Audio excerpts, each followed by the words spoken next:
So here we are on the 3.1 review. Now, on question 1, it tells you to graph each without using a calculator. Then list the axes of symmetry, vertex, domain, and range. Okay? So of the top of your paper, we're going to write down a couple things that you're going to refer to over and over and over again. The first thing is this. You ready? Standard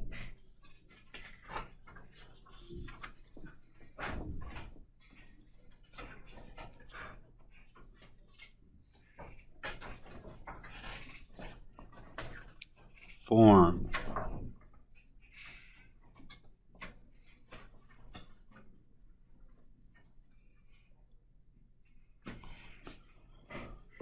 The standard form of a quadratic is ax squared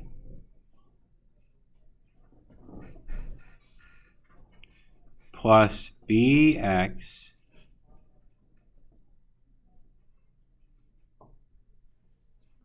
plus c. And we all know from that video that subtracting equals 0. Okay. And we all know that subtracting c from both sides means that the area of the square plus the area of the rectangle is equal to negative c, right? Assuming c began as a negative number, the negative of the negative would be the positive area. Yeah. So it's really cool that we know that now. Now, I want to show you something neat. So there's something neat about this letter C that you might want to refer to over and over and over and over and over and over again. That number right there, with its sign, okay, I'm going to put a little arrow here as well, with the sign, okay, is the y-intercept of the graph. So right away, if the techniques I'm going to show you don't work, you know something. Okay. Now, what does A tell you? It tells you whether it's pointing up or pointing down. Okay. And that tells you if you have a minimum or a maximum, and that's going to be important for range. Okay. So this A value, you need to make this note. We're going to do an if else, okay? If A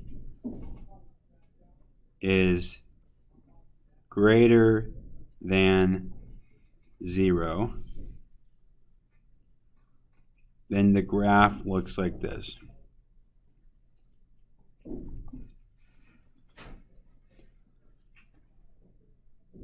I'll just do another if statement. If A is less than 0, in other words, if A is negative, the graph looks like this. Okay? Very important, because you have to draw it, right? Now, sorry.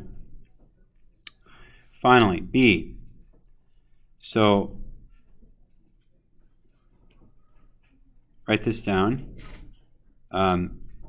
The axis of symmetry, AOS, right? AOS, and put a line under it. That is not the axis of symmetry. And then what I want you to do, because we're running out of space here, is I want you to draw a line down here and write AOS colon, okay? And then write X equals, because the axis of symmetry is an equation of a vertical line. Vertical lines are X equals lines. And it's equal to negative B, that's why I had you point to the B, over 2 A.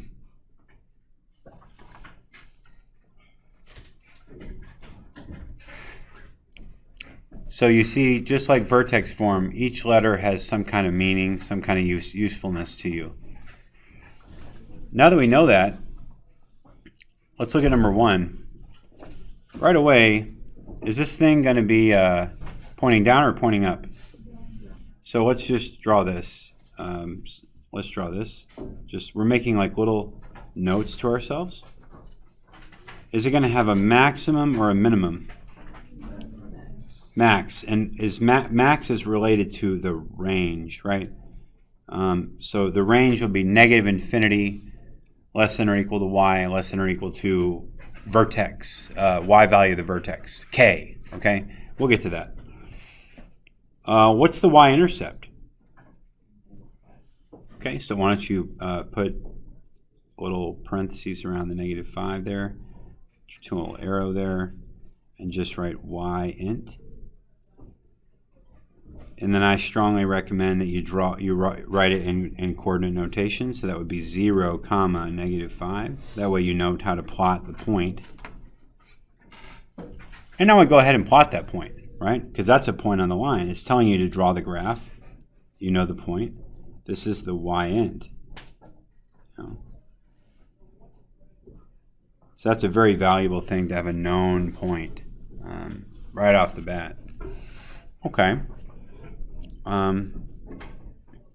Axis of symmetry. Plug and play, right? -b over 2a. So let's write the formula -b over 2a. And then let's plug in the values. So that brings me to the other. These are all sort of hard code, right? On every one of these problems where you're in standard form, I recommend to my students, write A equals B, puts a bit of big space, and then put B equals, big space, C equals, right? And I say, even before you begin your assignment, just go to each problem and just put A equals, B equals, C equals. That way when you've got to grab the information, it's just right there for you. You don't have to think about it. You've already thought about it. You've written it down so you don't have to think about it later. Let's say you write down A equals, B equals, C equals, and then mom says, time for dinner, and you have to go. Or you get called into work, and then you come home and you're like, wait, I'm tired. But at least you've already written down what A, B, and C are. You basically just plug this stuff in. So what's A? What number is in between the negative and the x? I would definitely put that 1 there. We call those naked variables. I would definitely put the ones anywhere you see, just like naked variables. So A is -1.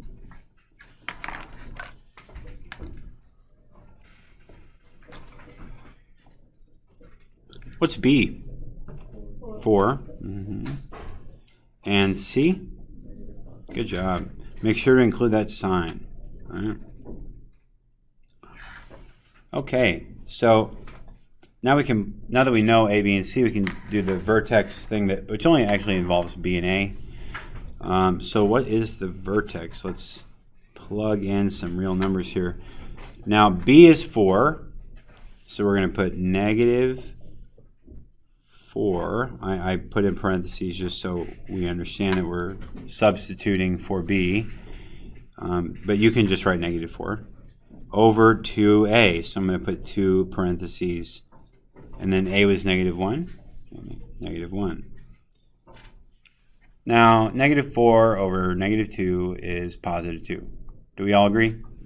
So the axis of symmetry, it's not 2. I'm gonna put here equals 2, okay? But I'm gonna put a little pointer, right, to say that the axis of symmetry is x equals 2. Okay, because that's really what they want you to write, x equals 2. Now, go on, this is why Mr. Protractor is so important. Turn a sucker vertical. and move it just a smidge to the right of 2. Now take your pencil and make it the flat side of the pencil lead and sort of shade the 2 like that. Okay? Because you're just making an axis line, right? You're not.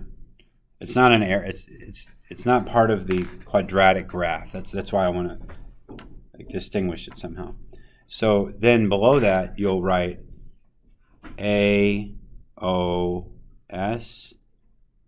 colon x equals 2. Now this is very, very, very, very, very, very, very, very, very, very, very, very important. Okay, ready? You got to write this down. This number right here, with its sign, is H. Okay? This is H. Okay, and then in parentheses, I'm going to write what H is. The x coord, C-O-O-R-D, x coordinate of the vertex. You need that. You have to know that. All this stuff is assumed that you know these relationships. Okay? So now you have half the vertex coordinate. You know that this is downward pointing. Okay? So we're looking for some kind of shape that does this. Yeah? So we just need to find out what the y value of the vertex is, and we're home free. Almost. Right? So we're looking for y. We already know x. We're looking for y. So here's how we find the vertex, or the y value. So I'm going to make a note here. How to find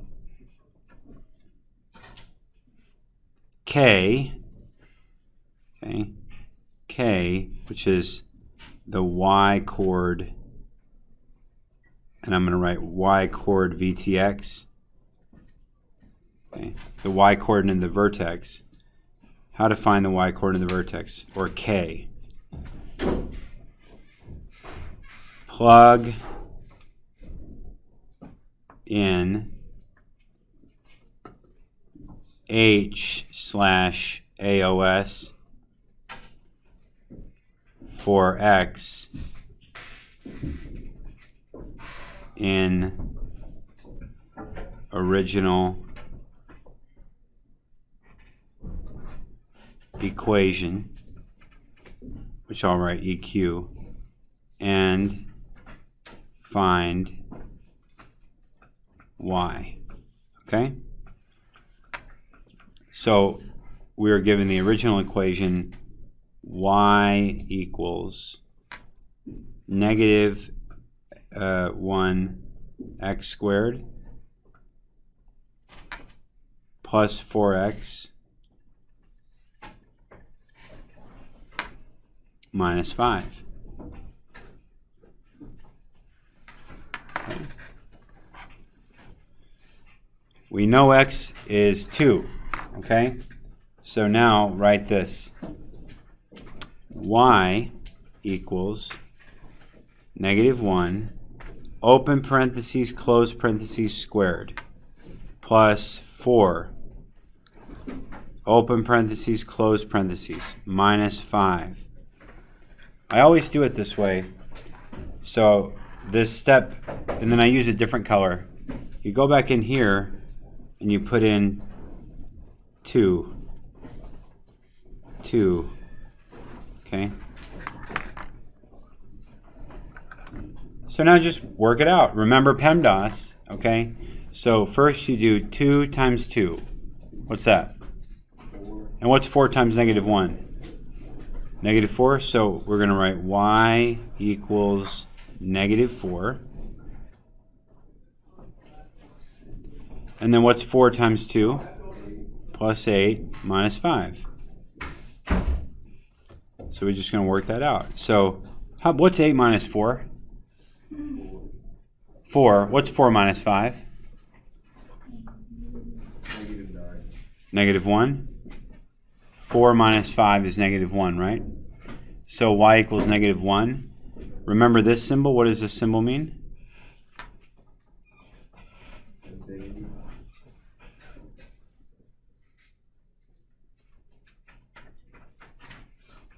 Learn this stuff, people.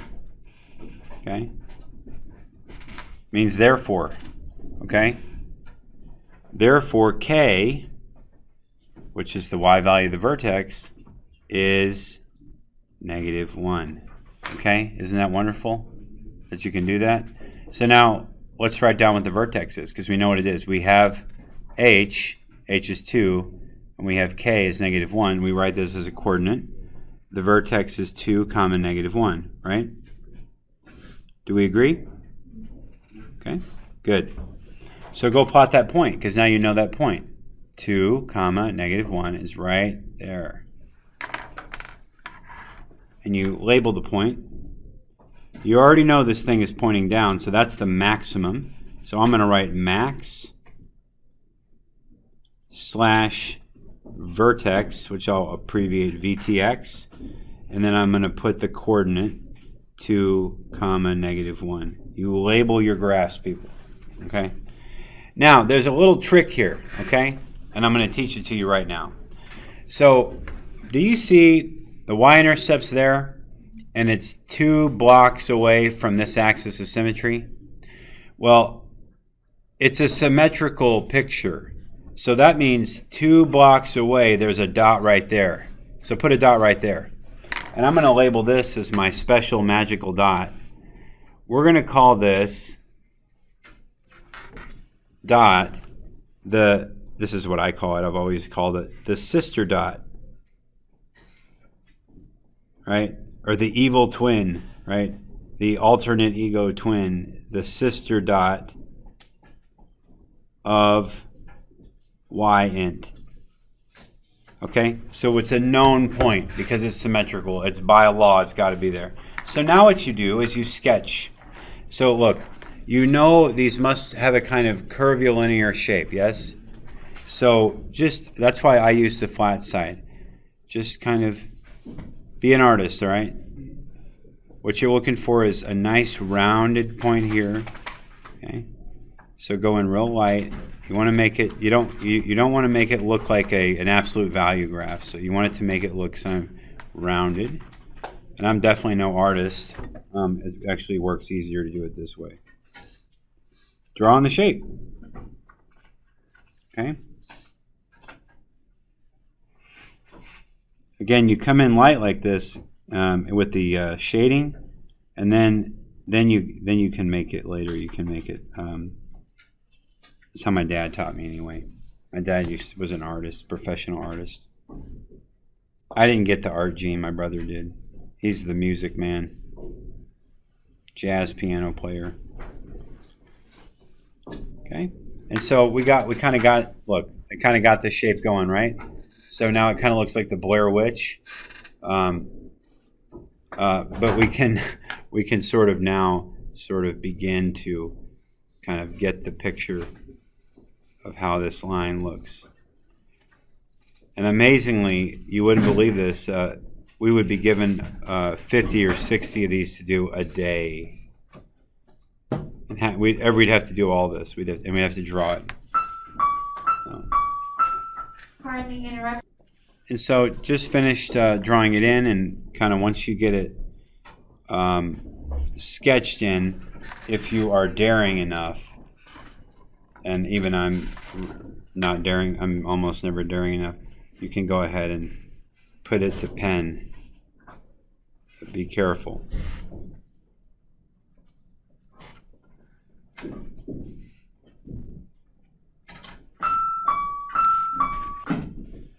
Right? We're almost done. What's the domain of all quadratics? You already wrote that. Good. What's the range of this function? Okay, so we're going to put here, I'm going to just do a quick one, all real numbers. the weird R. The range is negative infinity, less than or equal to y, less than or equal to the maximum point, 2 comma negative 1. Which number is relevant to me here? 2 or negative 1? Correct, negative 1. Excellent job. You're done with number 1. Hey, students. So here we are with the review, and let's dive into this. So we have already completed number 1, and we're on to number 2. So here we are with number 2. We've already kind of begun to set it up.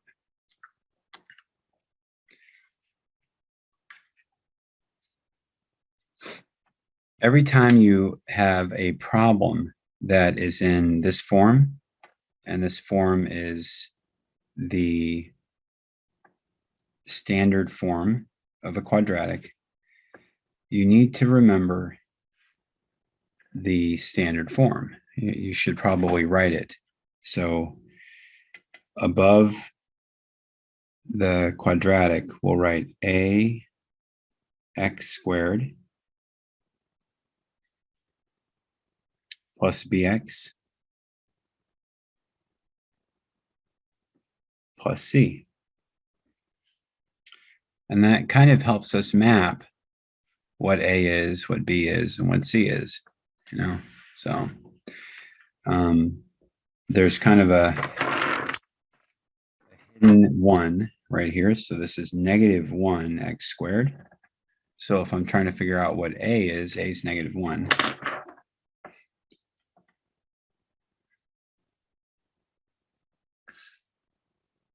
And B is just 4. See?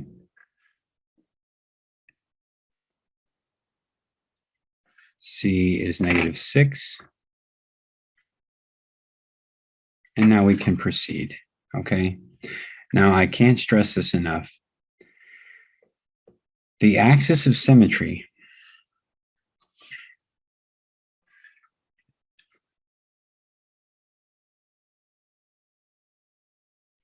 is an axis, okay, of symmetry.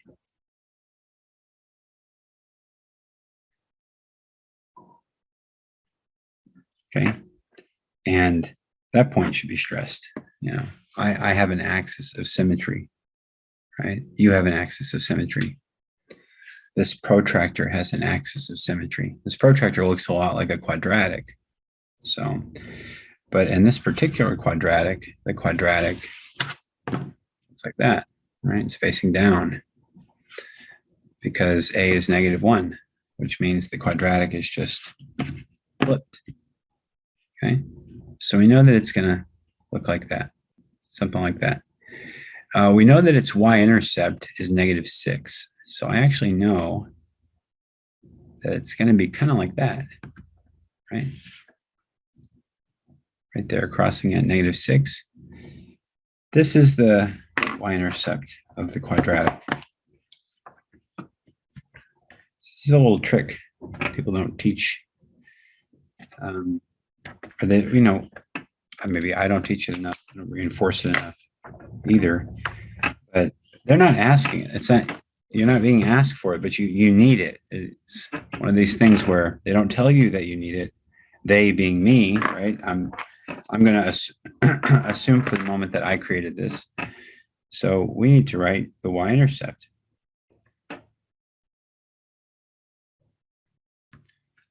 And we should probably write the y-intercept as a coordinate pair. So the y-intercept will be at negative 6. So I'm going to plot that point. Anytime I can plot a point, I'm going to plot a point.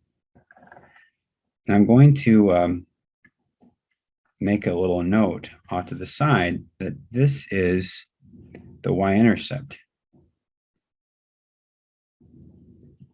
And it's located at 0 comma, -6. That will come in handy later. Okay. So y-intercept, we'll just put -6. Okay. So you'll see, because there's going to be what I call the evil twin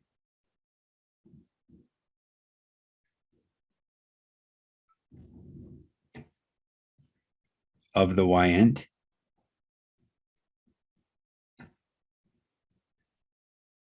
And we're going to need that point as well. The evil twin of the y-intercept is, you'll see when we get there. So now onto this axis of symmetry business. Well, first of all, the axis of symmetry is an equation, right? The axis of symmetry is an equation.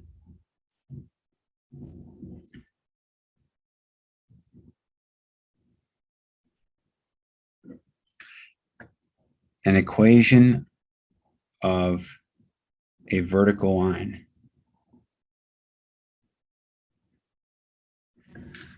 All right. So the equation of any vertical line is going to take the form x equals some number.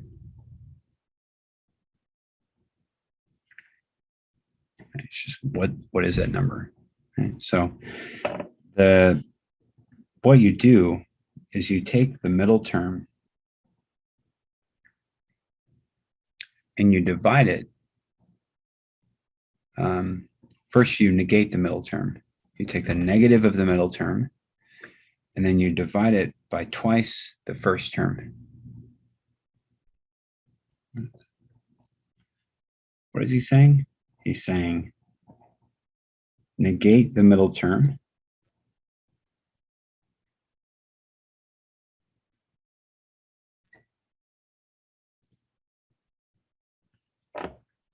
Negate the middle, and then divide it by twice the first term.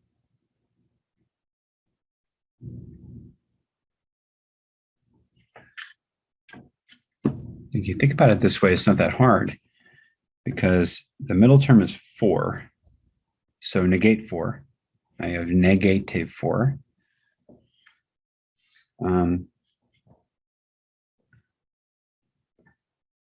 The first term is -1. So twice -1 is -2.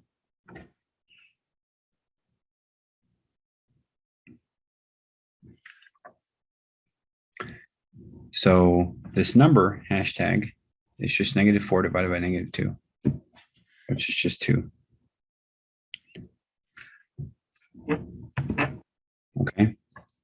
Now, what you've probably seen is this, -b over 2a, right? X equals -b over 2a. The reason I don't like this is because it's a formula, right? And I don't want you to think formulas. I want you to think about what you're doing, okay? So you're negating the middle term, 4, and you're dividing by twice the initial term.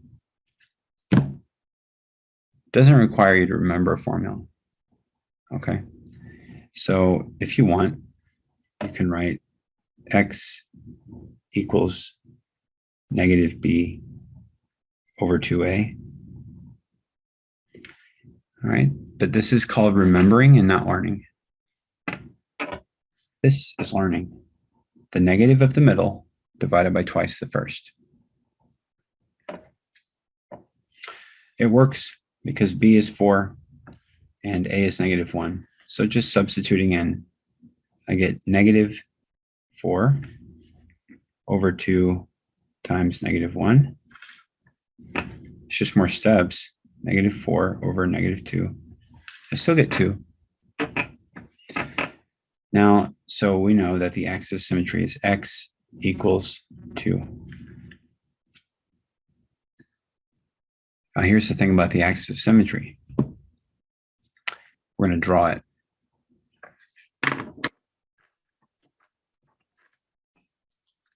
A highlighter, okay? Because it's not part of the graph. It's not part of the quadratic. That's the axis of symmetry right there. So here's the deal. The vertex, because it's a mirror image. Look, because it's a mirror image, the vertex has to be, the x value of the vertex has to be on that line. Okay, so that means that if you remember that vertex form h comma k, the x value of the vertex is the axis of symmetry number. Okay, so we need to figure out what h is. We need to figure out what k is. Okay, these are more things that aren't listed, right? But h is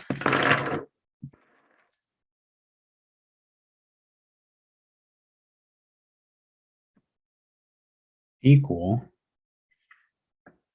to whatever that number is, x equals hashtag, okay? So whatever the axis of symmetry is, equal to x equals blank, that's h. Okay, so if the axis of symmetry is x equals 2, then h equals 2. So we've now found half the vertex.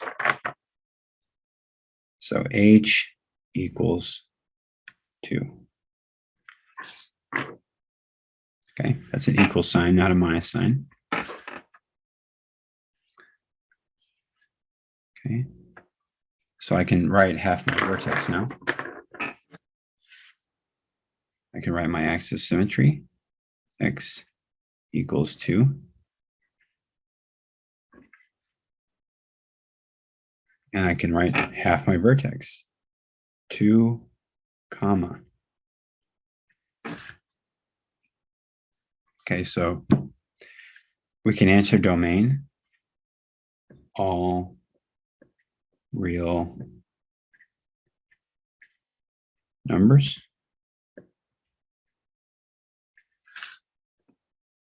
And the range is actually going to take the form, because this is upside down, the lowest number is negative infinity. And the highest number is the height, because this is a maximum. So this is a maximum, right? That means it looks like this, you know, and the highest point here is k. So whatever y is, the y value of the vertex, that's the highest point of the graph. It's the highest point of the range. So I know my range is going to be, I'm going to write this in interval notation. This is simpler than the inequality notation. I've got negative infinity here, comma, k, whatever that turns out to be. And k is going to be bracketed like this, because that means it's included. Okay, so we'll figure that out. We already know quite a bit about this graph. So now I can talk to you. I already know the evil twin of the graph. How do I know that? You have to have the evil twin in order to actually draw the graph. So I'm going to show you something. You start here at the y-intercept and you hop 1, 2 over to the axis of symmetry. Well, guess what? The evil twin lives here. 1, 2, right there. That's where the evil twin lives. Okay, This is the evil twin. Well, what's the coordinate there? Well, 4, comma, -6.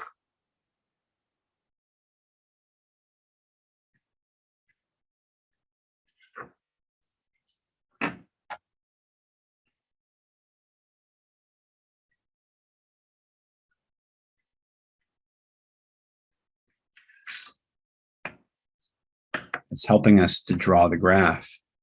Yeah. So now all I need is to find K. And so here's how you got to think about it. If I have an equation, y equals 2x and x is 3, then I can find out what y is, right? I'll just say, well, okay, y equals 2 times 3. So y equals 6. What you've done there is you substituted, okay? So you do substitution.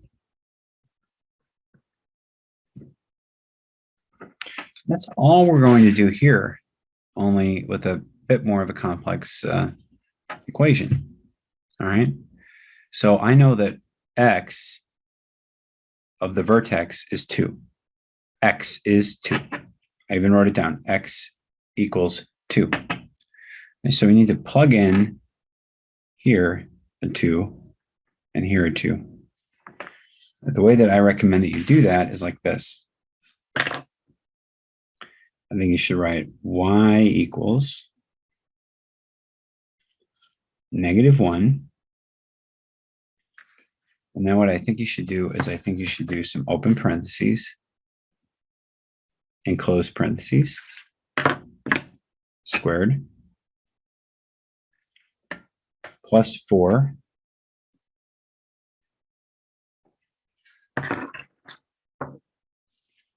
open parentheses, close parentheses, minus 6.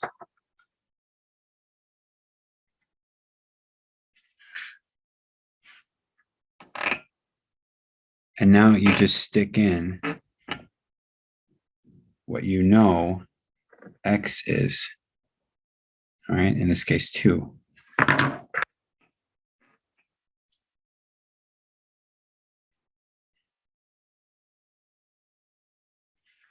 Well, from there, it's just math, right? So use PEMDAS. So we go square 2 first. Do not mess with the -1 yet. So 2 times 2 is 4. 4 times -1 is -4. So this becomes -4. 4 times 2 is 8. So this becomes plus 8. And this is just minus 6, right? So y equals -4 plus 8 minus 6. So if I add 8 to -4, I have +4. And then if I subtract 6 from +4, I have -2. So y equals -2.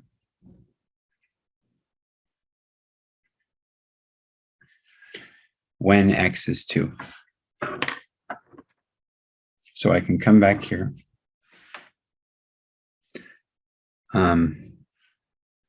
And write -2. Because this number right here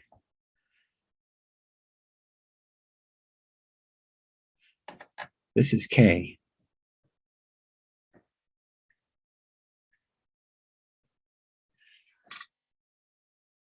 Okay. So now we can answer the range. It's -∞, comma, -2.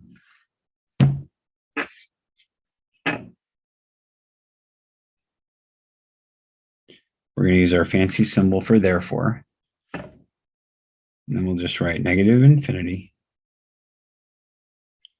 comma, -2 and close it with a square bracket.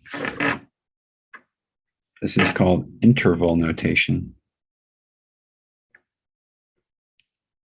And it's exactly the same as negative infinity less than or equal to y less than or equal to -2. Okay. It's just a much faster way of writing it. So we've answered all the questions. Let's plot the vertex at 2, -2 right there. And label it. That's the vertex.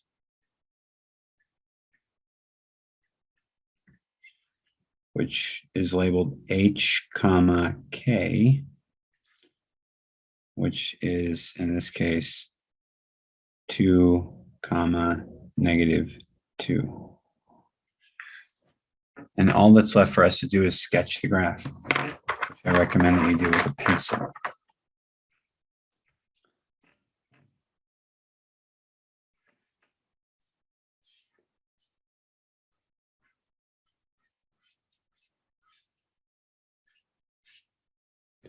Right, I'm doing it very light.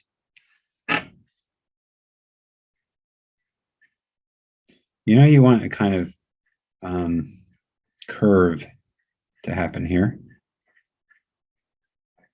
Right, so you want to kind of define that curve. Get that curve going, and now you know you want it to sort of pass through this point here, and then this point here. Right? Now, once you get comfortable with that, you can take the pen, if you dare.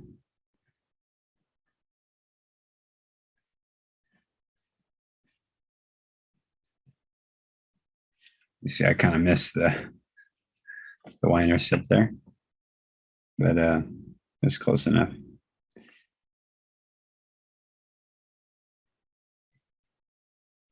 So that's something like what the graph looks like.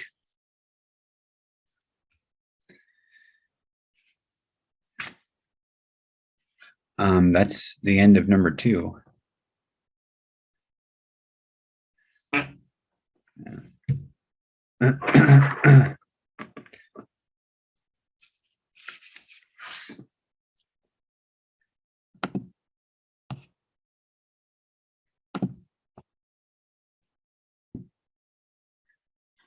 Okay, so now here we are with number 3.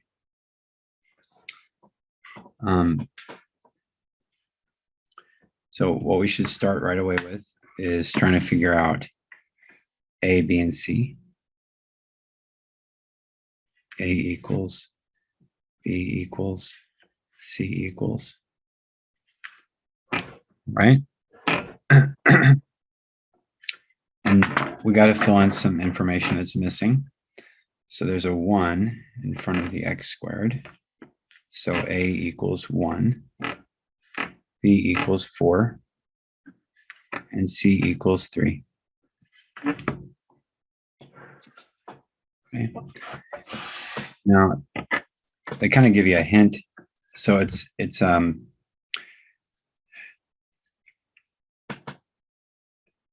positive 1. So the graph is going to look like the shape of this protractor. And we know that it's going to cross the y-axis at 3. Okay, so we know this point here is a point on the graph. This is the y-intercept. And it's located at 0, 3. I want to use that for our evil twin later.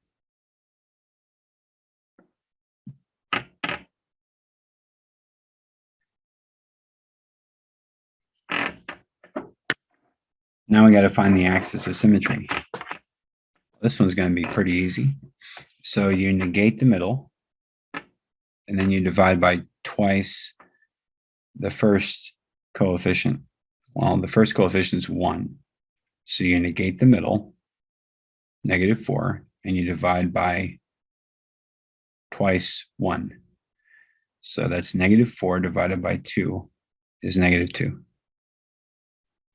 So the axis of symmetry, x equals -b over 2a, which equals -4 over 2 times 1, which just is -2. We know that this right here, this number, is h. So we already know part of the vertex. We know the vertex is -2, comma, something. Okay. So let's draw our axis of symmetry. -2.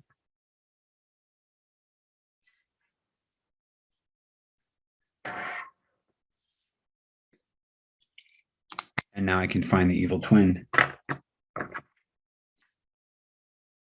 1, 2. So I need to go 2 to the left and I find the evil twin. 1, 2. Bingo. And here's evil twin.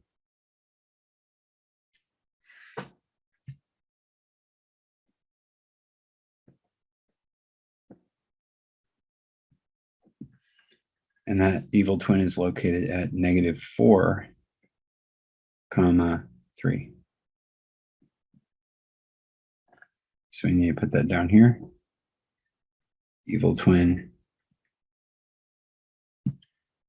of y int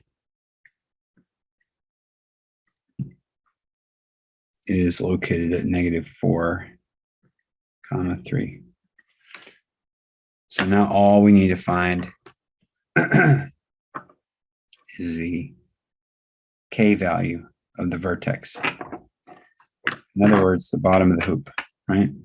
So we know that the graph crosses the y-axis at 3, and that somehow it hoops down and then goes and hits the evil twin, right?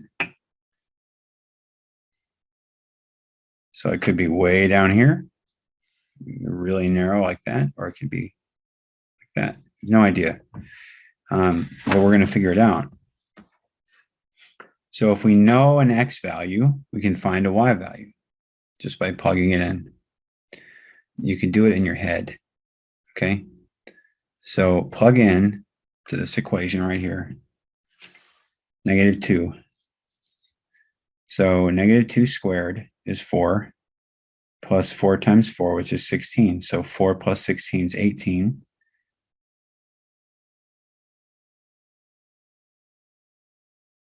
And oh, making a mistake. So it's -2, right? So it's -2 squared is +4. 4 times -2 is -8. So now it's 4 minus 8. That's -5. Plus 3 is -2.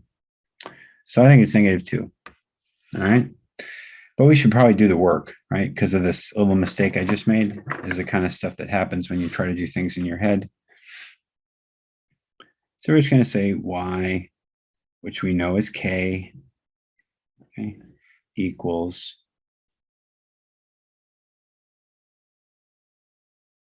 -2 squared plus 4 times -2 plus 3.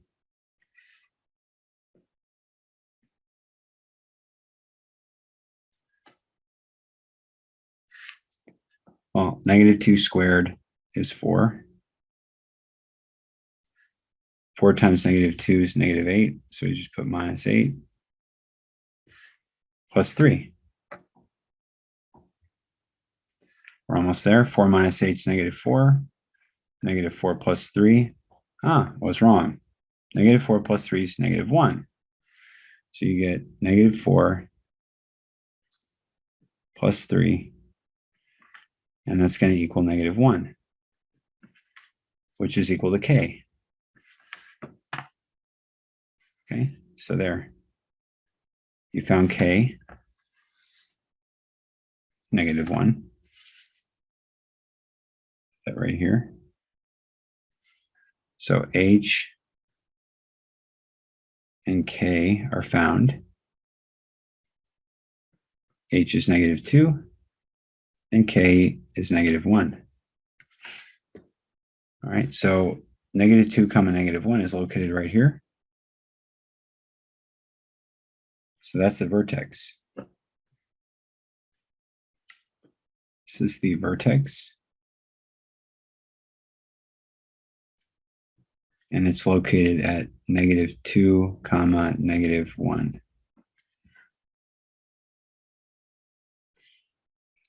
The domain is all real numbers, which we could write in interval notation as -infinity, +infinity in parentheses like that.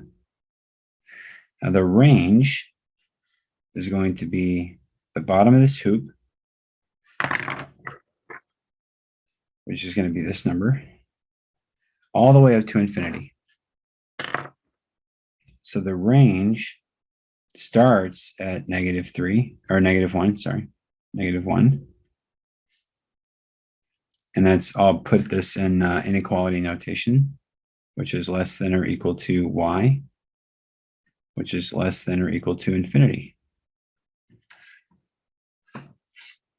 You can write the range -1, infinity, as long as you put it in square brackets, the -1, and parentheses next to the infinity.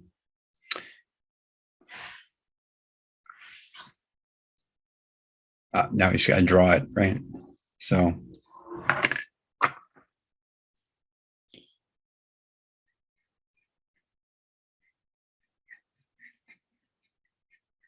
the real part is the curve, right? Get that curve, and then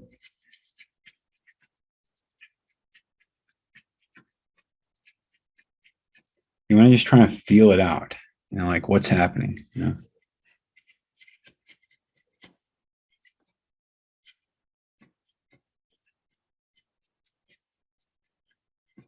Your brain knows what it should look like. So you just kind of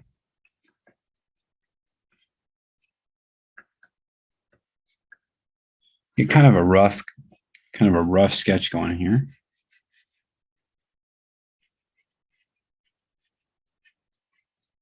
Real light with the pencil.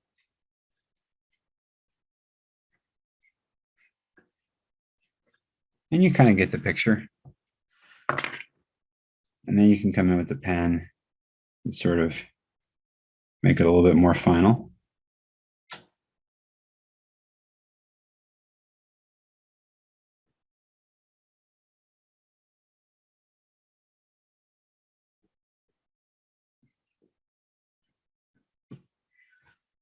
And there you go. That's it for number 3.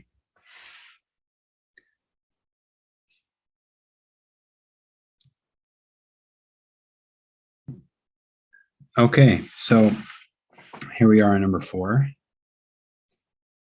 We've kind of got a grasp on things now. We're still going to write out the standard form equation, ax² plus bx plus c. And then we're going to identify a, b, and c. Okay. A equals, B equals, C equals.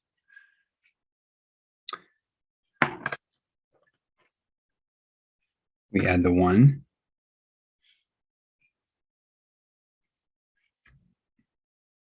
A is 1, B is 6, and C is 11. So remember, axis of symmetry. Think about what you're doing. Okay. You negate the middle term, B, and you divide by twice A. A is 1.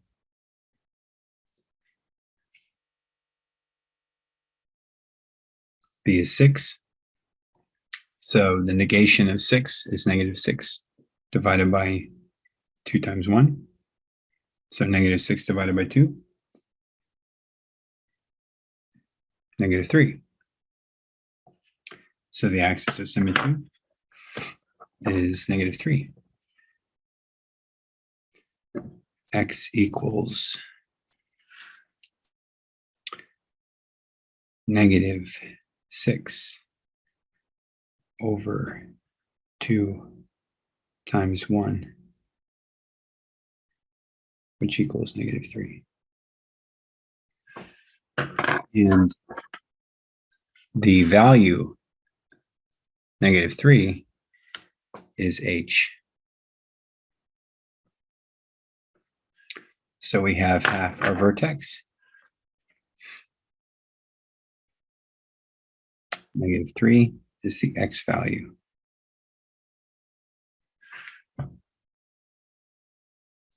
We also have our y-intercept, c. Okay, this is the y-intercept.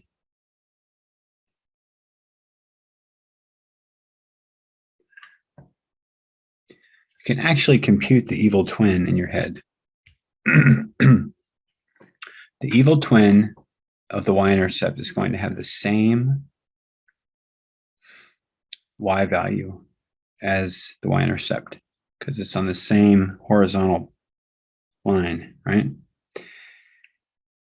And it's going to be 3 units away. So it's going to be at negative 6, comma 11. So we can plot all the points we need. So we plot first, we plot our y-intercept at 11. Okay, which we really can't do here because this thing only goes up to 7.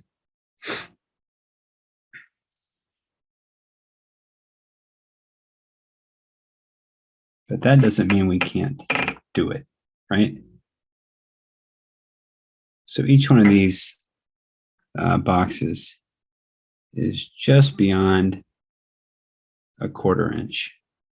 See that? So I can just make more boxes.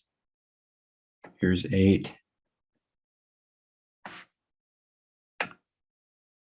9.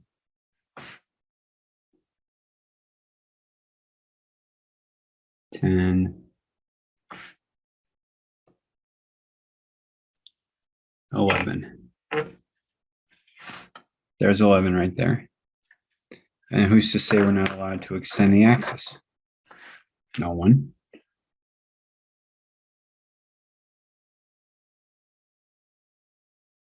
That's why we have the protractor. Just make the axis wherever we want it. This is 11. Okay. Now the axis of symmetry, that's the y-intercept for number 4. Okay. So where's the y-intercept? It's at negative 3 right here. So it's actually on the same as above, right? Just sort of.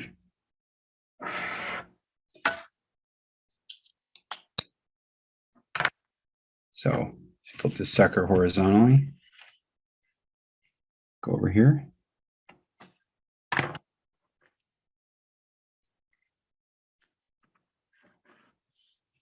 Little guide mark. So you can do this little trick I'm teaching you. Right. So you know the y-intercept is right there. And you are 1, 2, 3 boxes away from the axis of symmetry. So 1, 2, 3 puts you right here. See that point right there? That is the evil twin. Bingo. Actually, right there on our little, let me make that a little bit more clear for you. Okay. There. So that's the location somewhere like right here of the evil twin of the x of the y-intercept for this down here.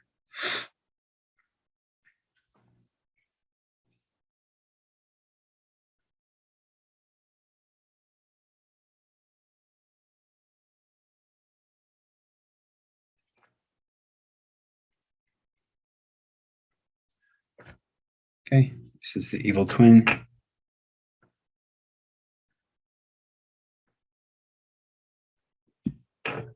It's going to be at -6, comma 11.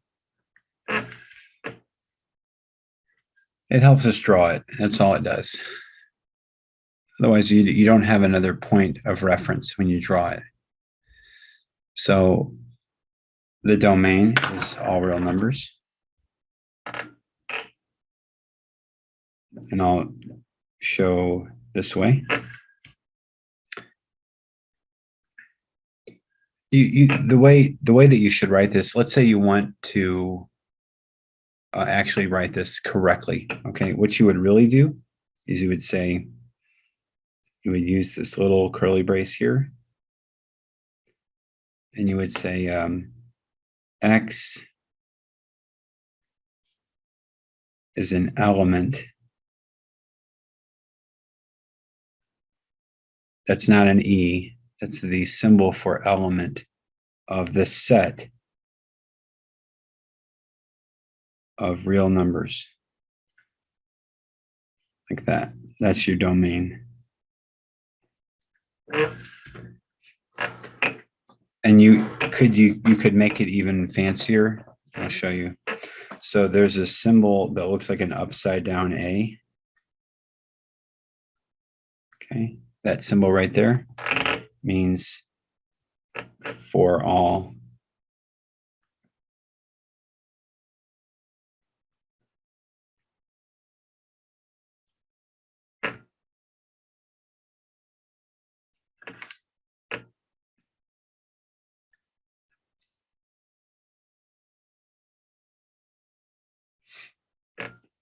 So you could say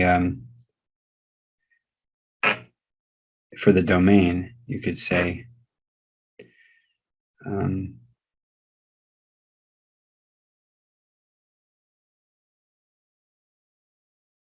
x, something like for all x are elements of the real number. It's a set of real numbers. Something like that. Okay. Anyway, lots of symbols. We've learned a lot of them, right? We've learned therefore, and then its cousin is since or because, which is just this. Upside down therefore. This means and. This means or. There's a lot of symbols. I mean, that's when you start to see all these symbols, it becomes confusing. And you should really write it out in English, right? There's another backwards E. I'll show you. This one here means there exists.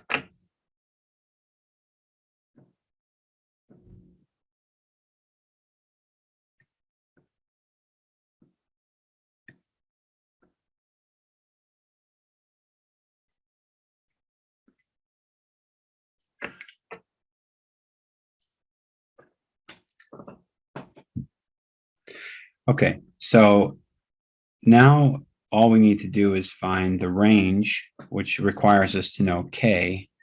Since A is positive, we know that we have a minimum, right? So we're looking for the bottom value here. So you make a note that this is a minimum graph. It's facing up. So the lowest range value in interval notation will be K. And the highest range value will be infinity, since it goes up forever. And infinity is unbounded. So that's why we use parentheses. Whereas k is bounded. It's on the line. There'd be no sense in bounding infinity, because then you would say infinity has an end. So now it's always the hardest part. What do you do to find the y value of the vertex, or k? Well, you simply substitute -3 for all of your x values. And if it's a small number, you can do it in your head, but like I keep making mistakes doing it. So the recommendation is to write it down. So let's just write it down. Y equals, in parentheses, -3 squared plus 6, open parentheses, -3, close parentheses, plus 11. And we know this is going to give me k. All right. So 3 squared is 9. Minus 18 plus 11. Well, 9 minus 18 is -9. -9 plus 11 is +2. So you can use your therefore symbol. Therefore, k equals 2.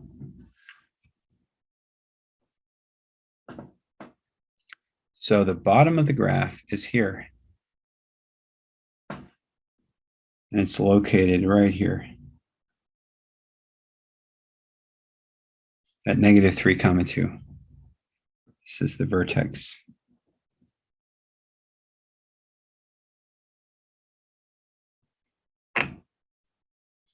And the vertex is located at -3, +2, which means that it has non-real solutions, complex solutions. We can solve this quadratic. And now we just play a game of connect the dots, right? So you're trying to connect these dots, these 3 dots.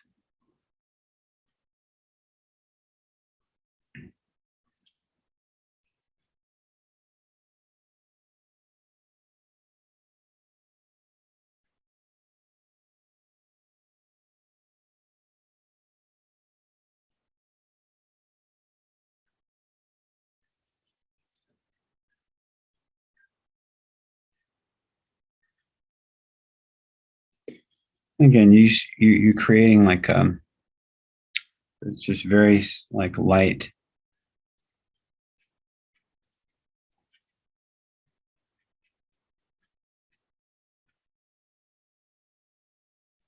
You're trying to feel the curve out. Like, you're trying to make the curve be what it is, and it looks like in your mind. And then down here, it's the hardest part, because you're trying to make this curvilinear shape down here. It's just hard to do. And then you have to go back up like this. Okay, so once you kind of get it plotted in, it gives you a little bit of guidance in going in with the pen.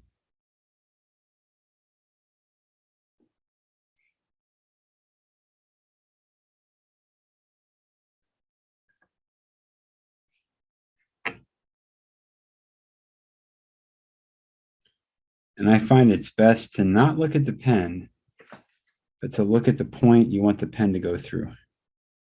And you'll end up better off. So there's my graph of number 4. Did we answer all the questions?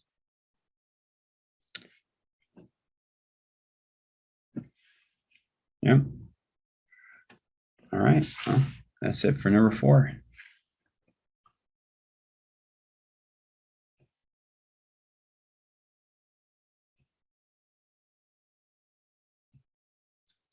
Now, number 5 really presents us with a fun opportunity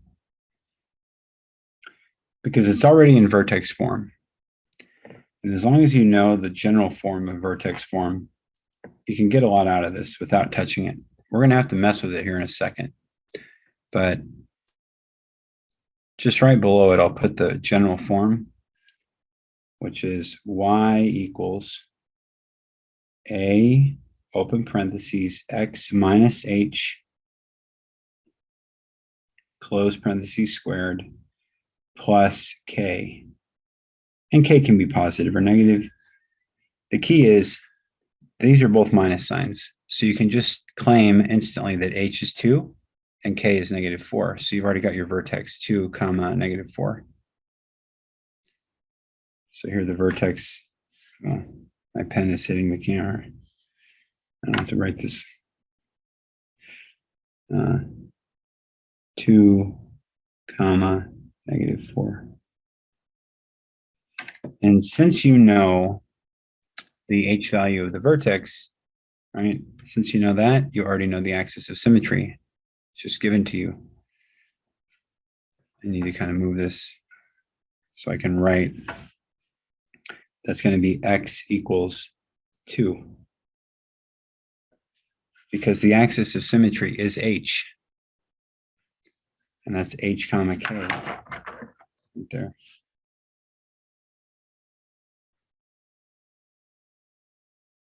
Right? This is h.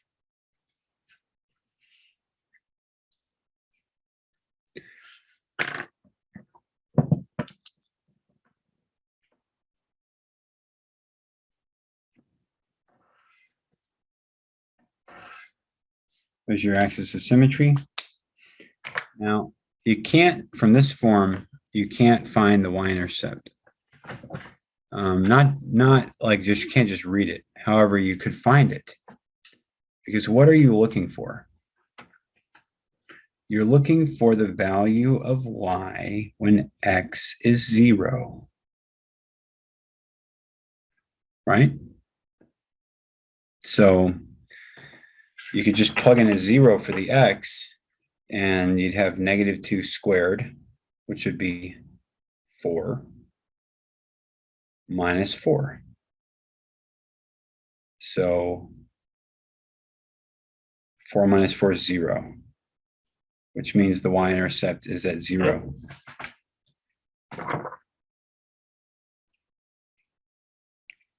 That would be right here.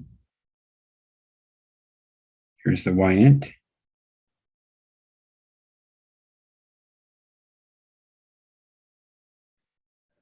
So the evil twin must be located 2 places over, because this is 2 places away. So there's the evil twin right there. 2 comma -4 is the vertex.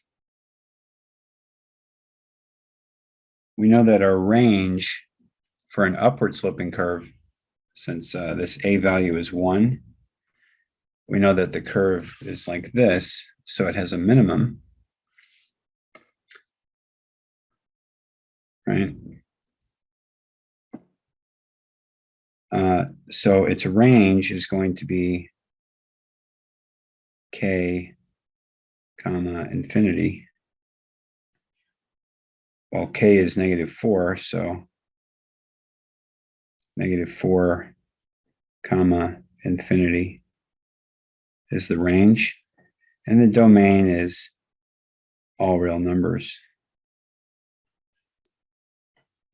And we're done with that. That was quick. Vertex form, you can do everything. You just have to know the y-intercept. You plug in 0 for x. It's usually really easy math.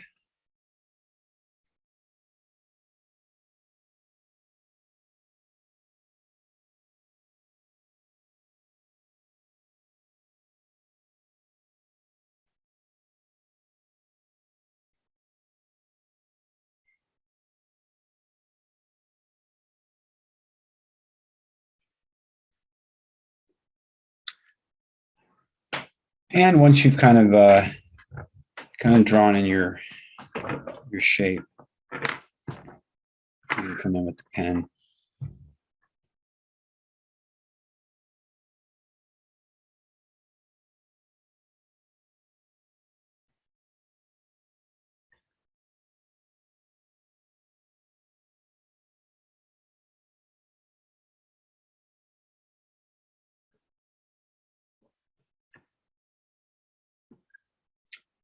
And there's your quadratic. And we should label all those points. It's the vertex. Y end, evil twin. Yeah, we're good. Move. And so that's vertex form makes life very easy when you're graphing, because you could have done this entirely without math. You could have just looked at it as a series of transformations, right? Think about it like this. You're going to move right 2, down 4. That'll put you right there. So if we look over here at this one, it's in vertex form. We move left 1, down 2. And the leading coefficient, A, is 1, which means it's upward facing. No difference in slope, no compression, no stretching, nothing. You just start at the origin and you move to the left 1, down 2. Okay, so right here is your vertex, which you know is located at -1, comma, -2.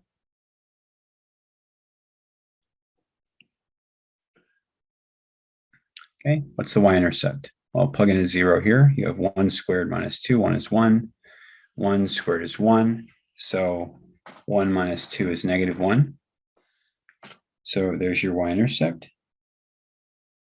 So the evil twin is located here.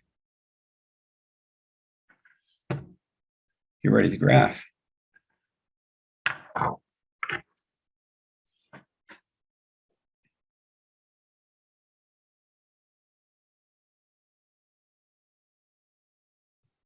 Something like that.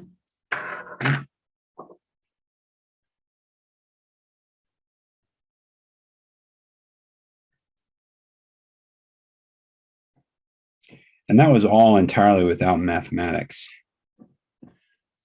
Like arithmetic. And so you know the axis of symmetry is -1 from the graphics. You know this. There. So we'll just fill in the values here.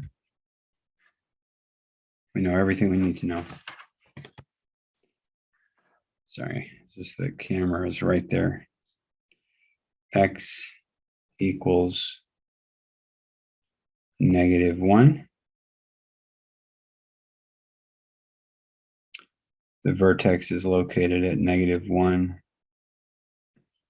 comma, -2. The domain is all real numbers. And because it's an upward sloping quadratic parabola with a minimum at -2, the range in interval notation is -2 with a square bracket, comma, infinity with a parentheses. And we just answered all the questions for number 6.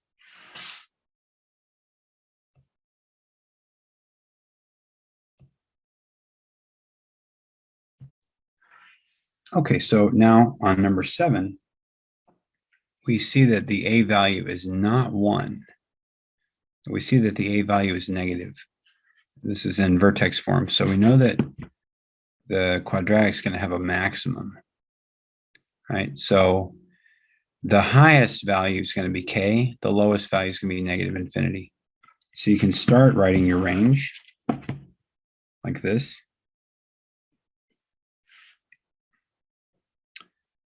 -infinity, comma, and we await the arrival of K. Well, what's K? You can read it right off the graph. 2. Right? Because if you know the general form, a open parentheses x minus h close parentheses squared plus k. And you already know the vertex, the domain, the range, the axis of symmetry is going to be located at 1. X equals h after all. So that equals 1. So at 1, right here is your axis of symmetry.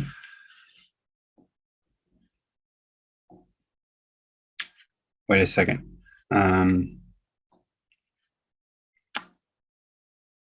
Yeah, that's right.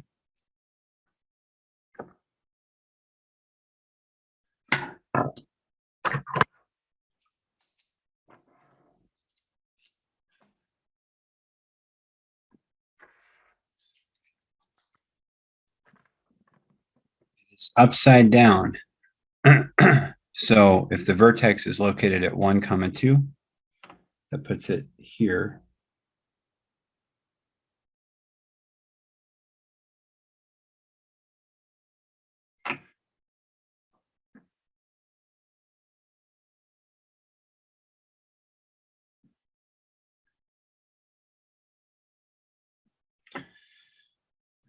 And so now we can finish the range. The domain is all real numbers. The vertex is located at 1, 2.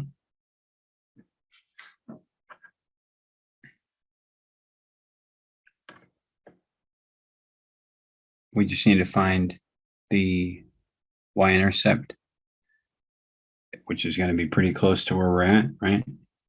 So put in a 0 here, right? 0 minus 1 is negative 1. Negative 1 squared is 1 times negative 3 is 1 times negative 3 is negative 3 plus 2. Negative 3 plus 2 is negative 1. So right here is the y-intercept.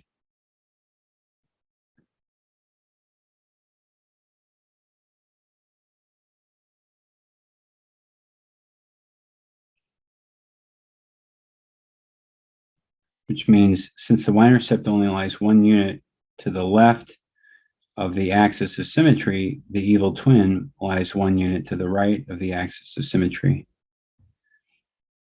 So you have a very like smashed together looking quadratic here, okay? So I call it a skinny quadratic. Right? So when you draw it, you gotta be, it's pretty tight, right? Like that. It's actually easier to draw. Smaller figure.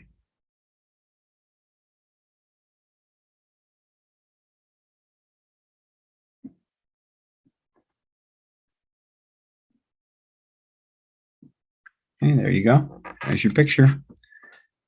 Everything's filled out. That's the end of number 7.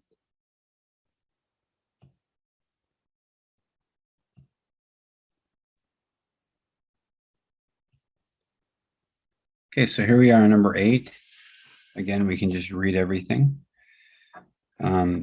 Because there's a plus sign here, we know that the original h value was the negation of what you see there. So AOS is x equals negative 4. And the vertex is at negative 4, comma, negative 4. You can read that right here because it's y equals a open parentheses x minus h close parentheses squared plus k. The domain is all real numbers. So I'm going to write this negative infinity less than or equal to x less than or equal to positive infinity. And we'll write the range as well. The range is going to be, now think about it for a minute. Is it a min or a max, right? This is a positive 2, so this is going to be a min. So your range begins at -4, the y value of the vertex. That's less than or equal to y, which is less than or equal to infinity. And we can plot everything out. We've already answered all the questions. -4 comma -4 puts us right here. This is the vertex.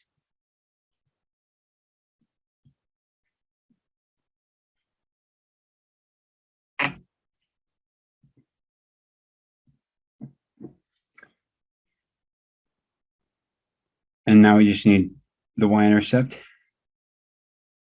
Plug in 0 for x, you get 4 squared is 16 times 2 is 32 minus 4 is 28. That's too high to plot. And it, like I can't draw 28 boxes up here. So what will we do?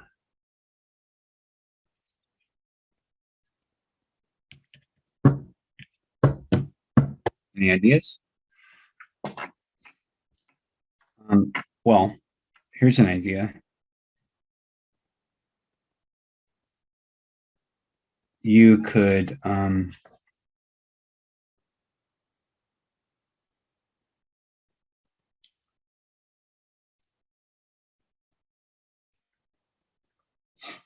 try a different number. Like, think about it for a minute. What about when x is -2? When x is on this line here, you know, that might give us, no, we want to get closer to the y-axis. Well, when x is -2, let's see. When x is -2, -2 plus 4 is 2. 2 squared is 4. 4 times 2 is 8 minus 4 is 4. So let me do that again. When x is -2, you have -2 plus 4. That's 2. 2 squared is 4. Times 2 is 8. Minus 4 is 4. So the y-intercept is located at 0, 4. Right here. It's the y-intercept. 0, 4.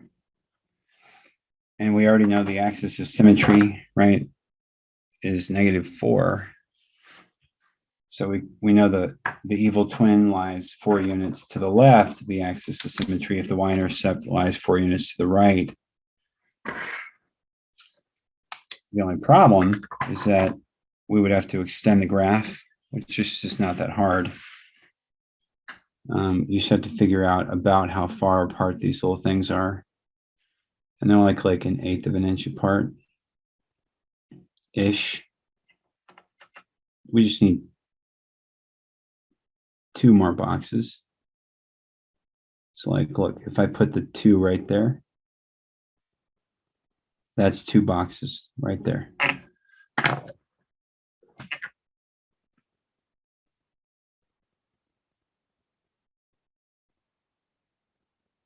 Okay. So you see I kind of made a mark on my protractor.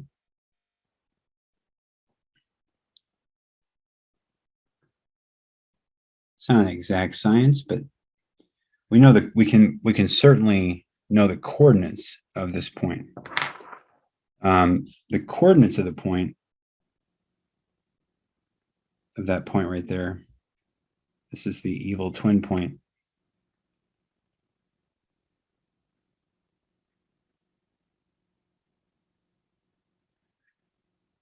We know the y value is going to be 4. Well, what's the x value? It's going to be -8.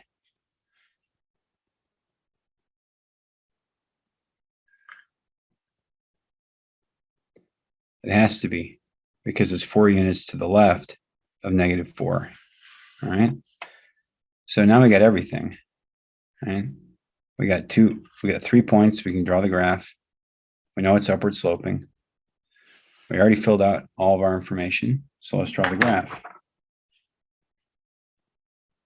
The trick is this, the y-intercept and the evil twin. Otherwise, you'd be stuck wondering how to draw the graph, right?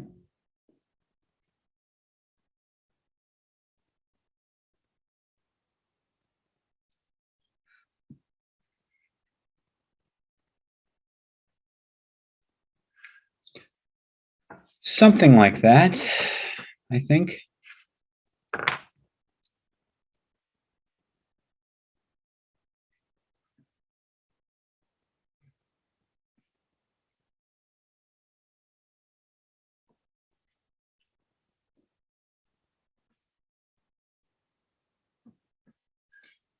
Yeah. And we are done with number 8. Vertex form's the best, right?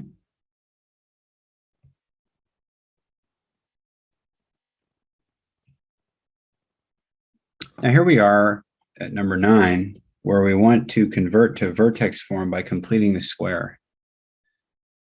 And this is really, really not complicated. You got to remember that guy's video that we watched, okay?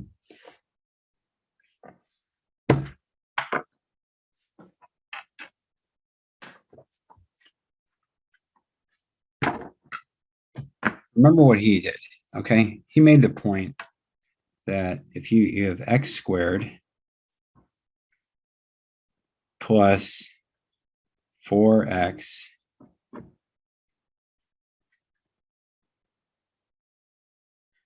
equals 8, okay, then all you're doing geometrically is saying that the area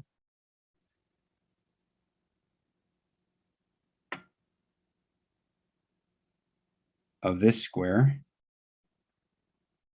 which will have dimensions, well, I got better measurement.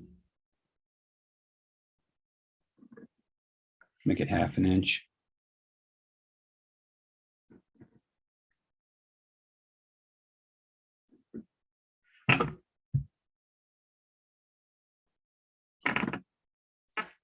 So now we want something 4 times as long. So 2 inches long.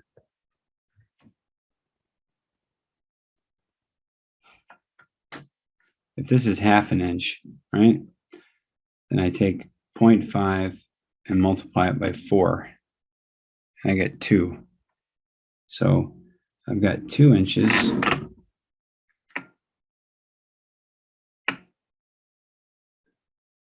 Its width is still x. Its length is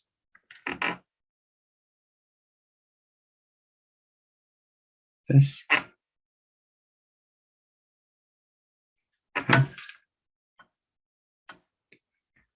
Okay, this is 4, and this is x, and this is x, and this is x.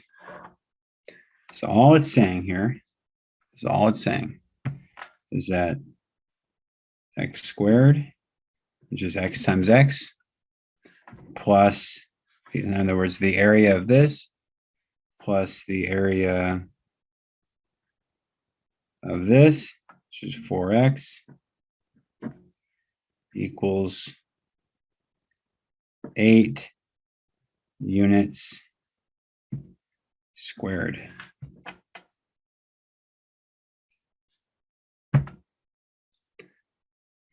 That's all it's saying. And, so,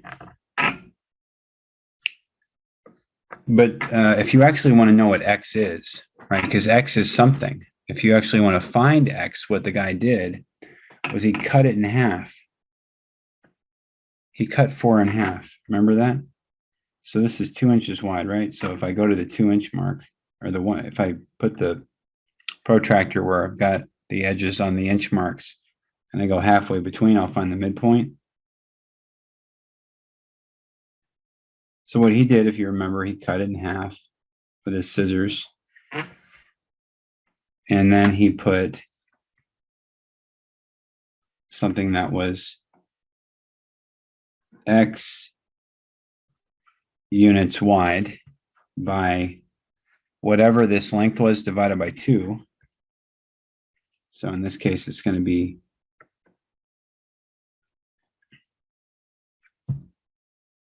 1 inch. Physical, I'm just, so it's 2 mathematical units, but on my protractor with the scale factor I'm using on the protractor, I'm drawing it in an inch. All right.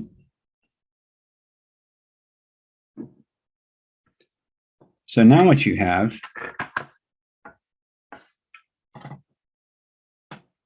would really help here is some kind of magical way to erase what we already wrote.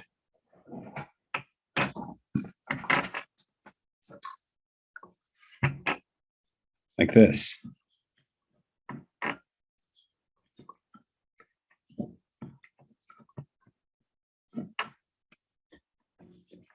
Okay.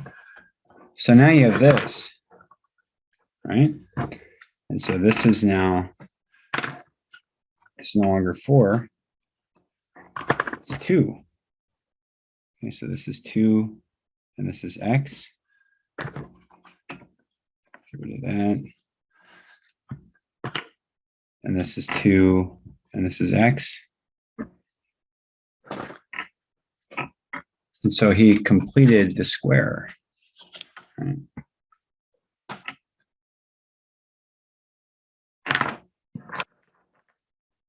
You're always searching for this missing piece here.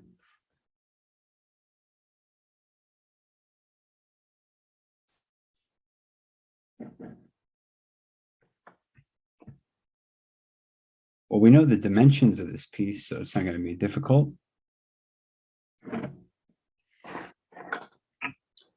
The dimensions are 2 and 2, right? You just take this down, right? This is 2 inches. If we're talking about inches, could be talking about light years. Doesn't matter.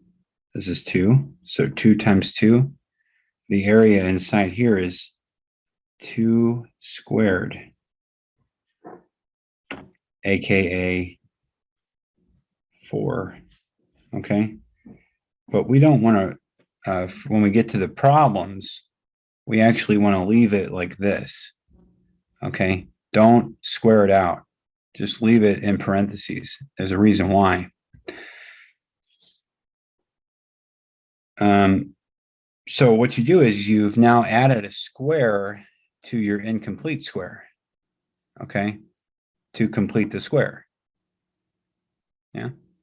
So if you actually wanted to solve this quadratic equation, what you do is you would come down here, bring your equation down here,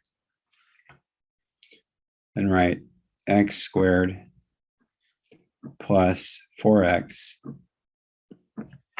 plus open parentheses 2 close parentheses squared equals 8 plus open parentheses 2 close parentheses squared, because you have added a square to one side of the equation, you have to add to the other side. Now, this is a very special type of quadratic expression on the left. It's the presence of these 2 squares here and here that make this a perfect square trinomial.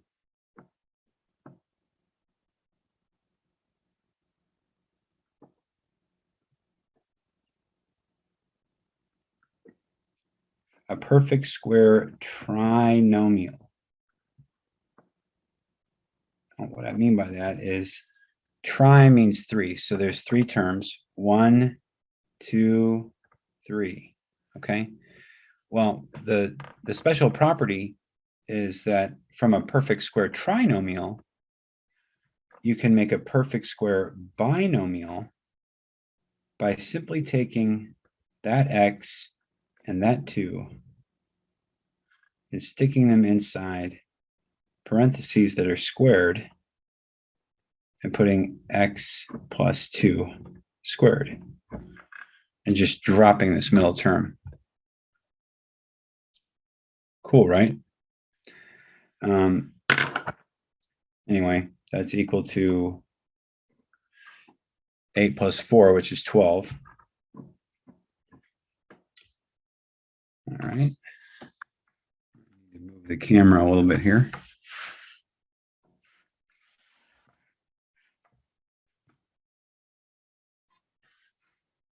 So now you just take the square root of both sides.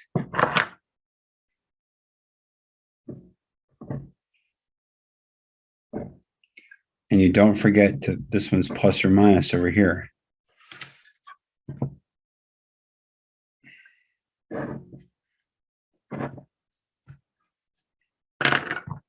So over here, you've got x plus 2 equals plus or minus the square root of 12.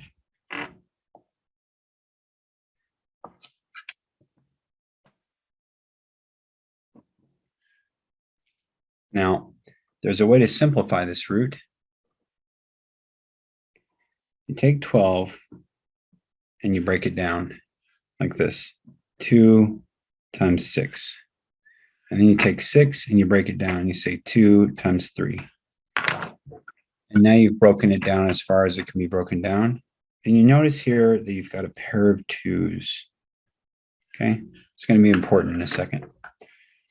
So I'm going to rewrite this as x plus 2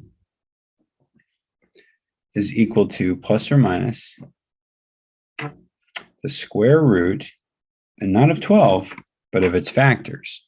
2 times 2 times 3.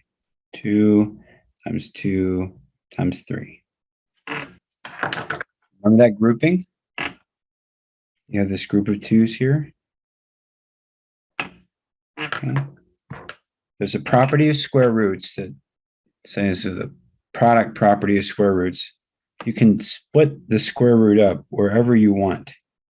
So it would be advantageous for us to split it up right there and make 2 different roots that are multiplied by one another. So that's x plus 2 equals plus or minus the square root of what's 2 times 2? 4. Right? Times the square root of 3. Now, the square root of 3 is going to be an irrational number. Okay?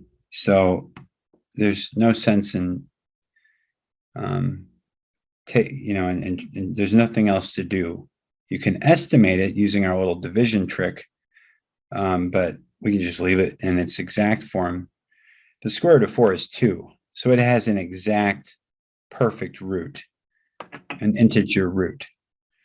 So now we can write it like this. X plus 2 is equal to plus or minus 2 square root 3.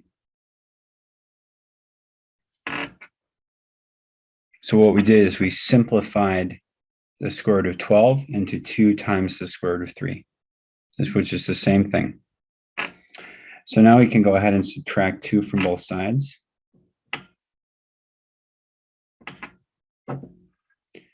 And you get x is equal to negative 2 plus or minus 2 times the square root of 3.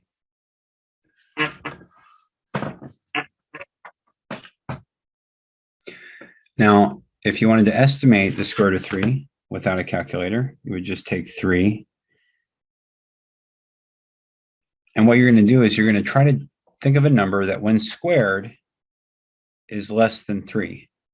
Well, there's only, 1 and 2. 1 squared is 1, 2 squared is 4.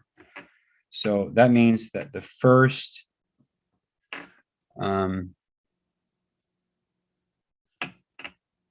digit of the square root, or the whole number part of the square root, is 1. So it's 1 point something, right? So 1 times 1 is 1. The subtraction. And then you write 2, multiply it by 100. You have 200 now. So here's your decimal point. And now what you play is you play this little game. It has to be less than or equal to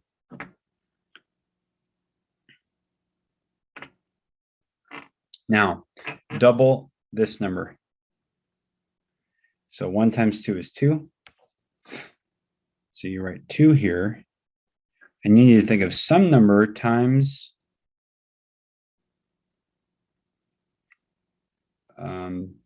some digit. So it's going to be 20 something, okay?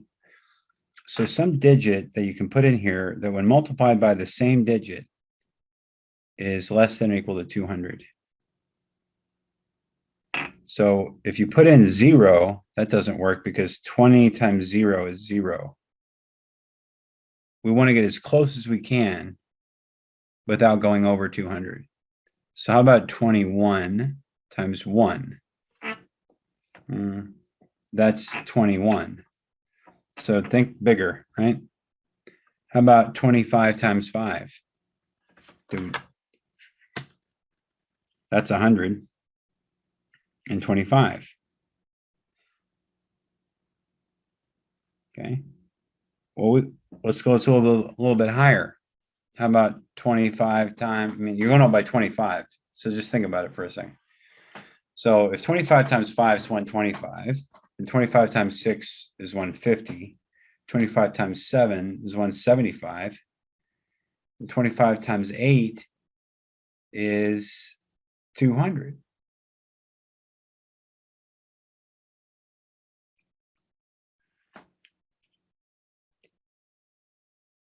So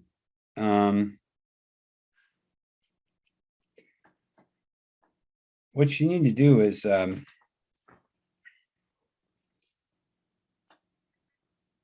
we keep saying 25. I'm actually making a mistake here. So every time I change that number, I change that number. Can't do it that way.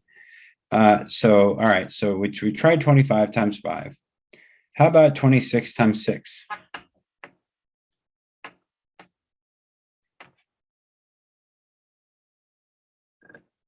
Okay, so that's 36. 12, 13, 14, 15, 156. We're getting closer. How about 127 times 7?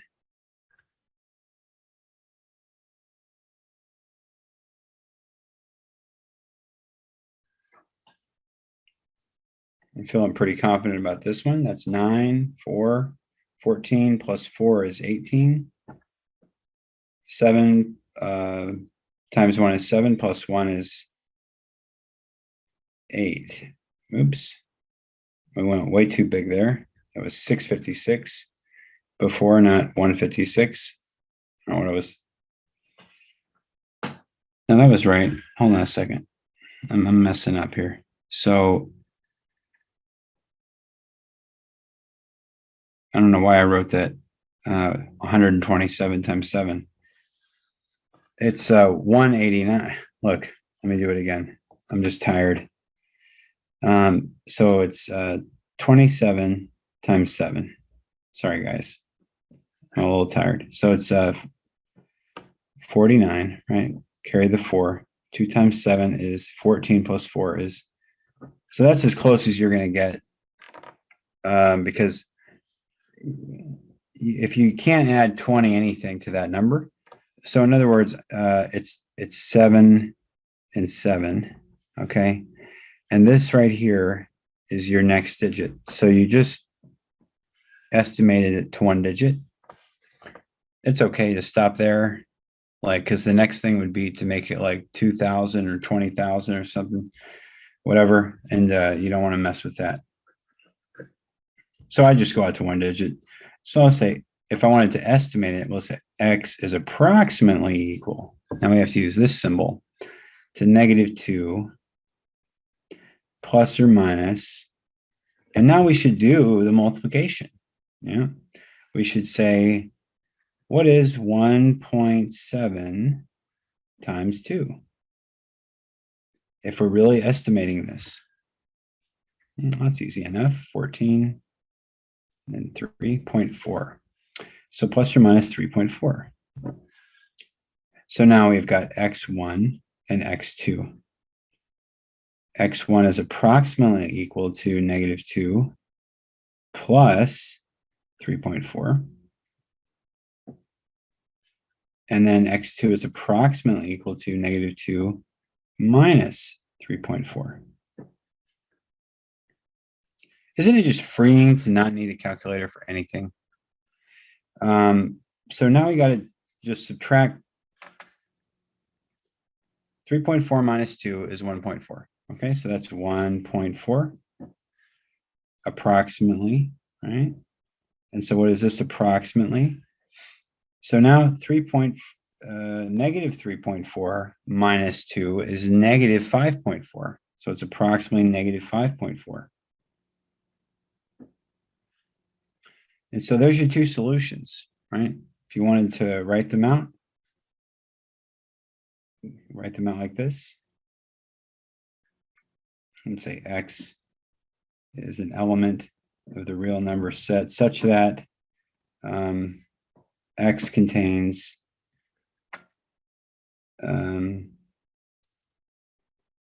negative 5. Now I kind of ran out of space. Let me write that again. So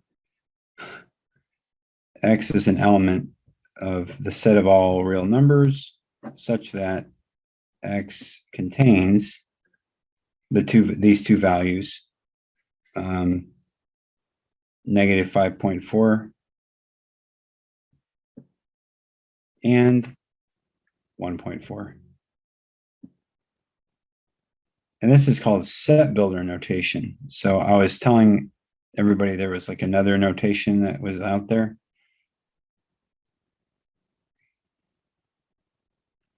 This is set builder notation. It's really cool once you get it down.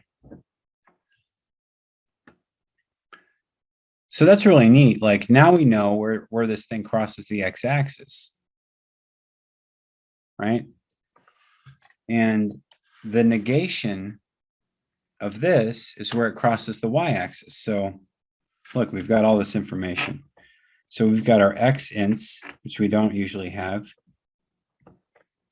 We got two x ints. And we got a y int. Okay, so we've also got the vertex form here, which I'll show you in a second. So our x-intercepts and our y-intercepts. So again, when the 8's on this side, the negation of 8 is the y-intercept. So it's negative 8, 0, comma, negative 8. And then our two x-ints are negative 5.4. This is an estimate, and 1.4. So what about the whole thing I said we were basically standing on the doorstep of the vertex form, which was kind of the whole point of this little mini tutorial, right?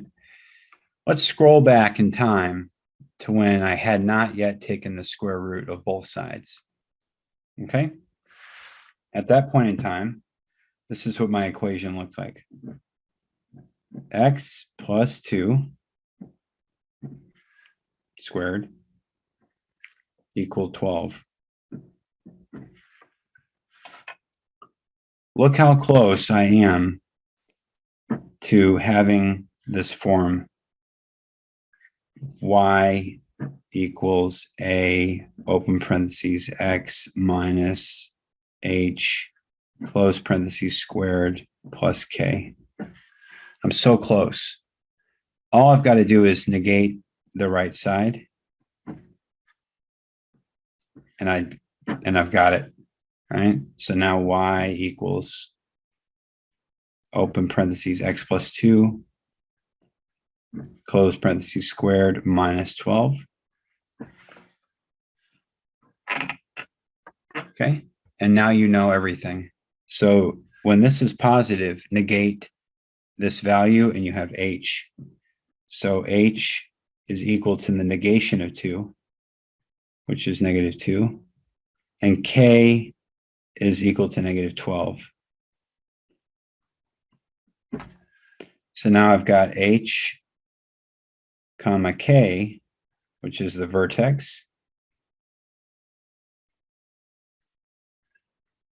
Okay.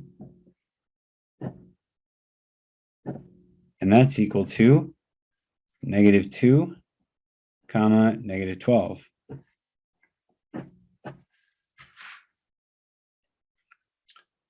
And if I've got the h value of the vertex, I've got the axis of symmetry. So the axis of symmetry is x equals -2. Now I've even got the evil twin. The evil twin is 2 units to the left of the axis of symmetry. The axis of symmetry is at -2. Okay, so and the y-intercept is at -8. Then if I move 2 units more to the left, I'm at -4, comma, -8.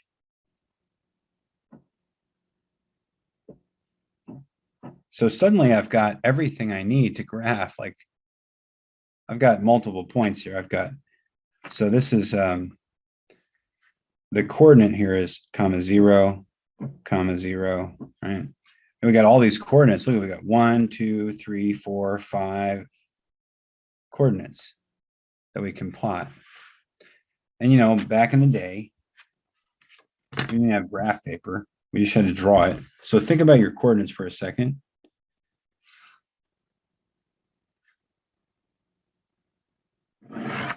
Right? You can plot this. You want to go really far down. Okay. So what you'd want to do here is like 1, 2, 3, 4, 5, 6, 7, 8, 9, 10, 11, 12. Okay. This is -12 right here. Okay, that's the bottom. That's going to be where the bottom of the vertex is. And then at -8, 1, 2, 3, 4, 5, 6, 7, 8. That's the y-intercept. Y-int 0, comma, -8. All right, now your axis of symmetry. See why this protractor is so useful? You just use the same tick marks as you did to make, like I'm going by quarters of an inch, basically. And so your axis of symmetry is located at -2. Okay, so -2 is right here. So what you want to do is line up that. See, you've got this line here. That's why I bought this one for you. Okay, this is a good protractor. Line it up parallel to the y-axis, and then just move it off a little bit.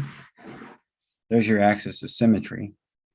Right? You want it to go all the way down through the vertex. Okay, and then you basically want to just take your, right, there's your vertex right there. Okay.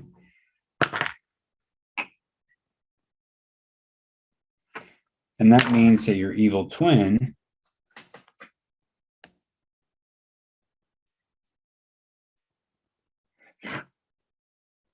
is right here.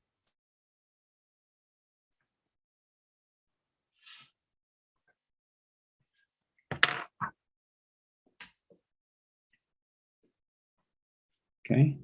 So there we got a lot of points going. Now there's still 2 more that we know. We actually know where this thing crosses the x-axis at -5.4.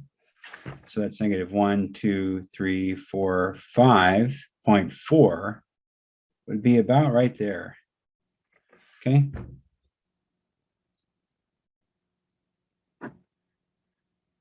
So this is approximately -5.4, comma 0. Okay, so and then the other point was 1.4. So you can just kind of eyeball it, right? It's about right there. So like 1.4, comma 0.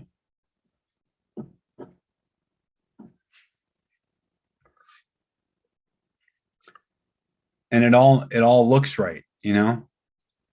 So now you just need to make your lines go through all these points. And so what you should do is play connect the dots first. And then try to turn it into something quadratic-y.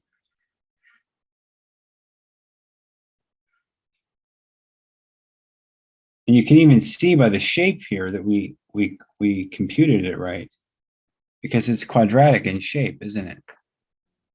Like if the solutions were wrong, then it wouldn't look symmetrical. But it does.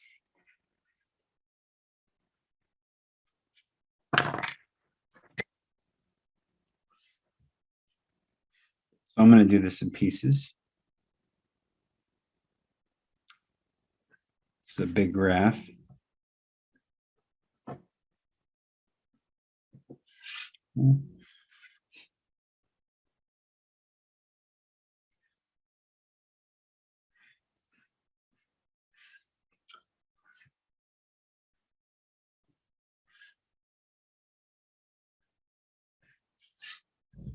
And there is the quadratic graph that we got from starting with the geometry, right? So it's all about the geometry. So if you understand this, then you understand everything.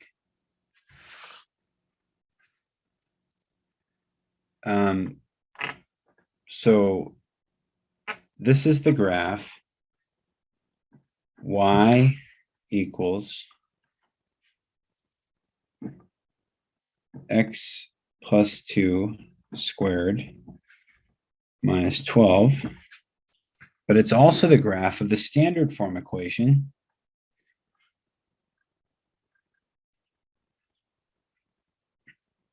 If you remember back here, we were almost in standard form here, right? Ax squared plus bx plus c, we were almost there. So if you wanted to write this out in standard form, all you'd have to do is just take this information and kind of finish it. So 8 plus 4 is 12. And this is x squared plus 4x plus 4 equals 12. Subtract 12 from both sides. So you're going to be subtracting 12 from 4, right? So it's going to put you at -8. Of course, it's going to put you at -8. That's where the y-intercept is, right? So it's x squared plus 4x minus 8. So this is also the graph of y equals x squared plus 4x minus 8. Same graph. Okay. So this is the relationship between standard form and vertex form. There's one more form that we haven't actually touched on yet, and that's called factored form. But we would not have been able to factor this particular quadratic using into those simple integer factors. The factors weren't integers. They're actually irrational factors. And so irrational numbers are still real numbers. We're not into the whole complex and imaginary stuff, but they're not a number that we can write out that terminates. The decimal never terminates, so we can only estimate the root. Root 3 in that case. So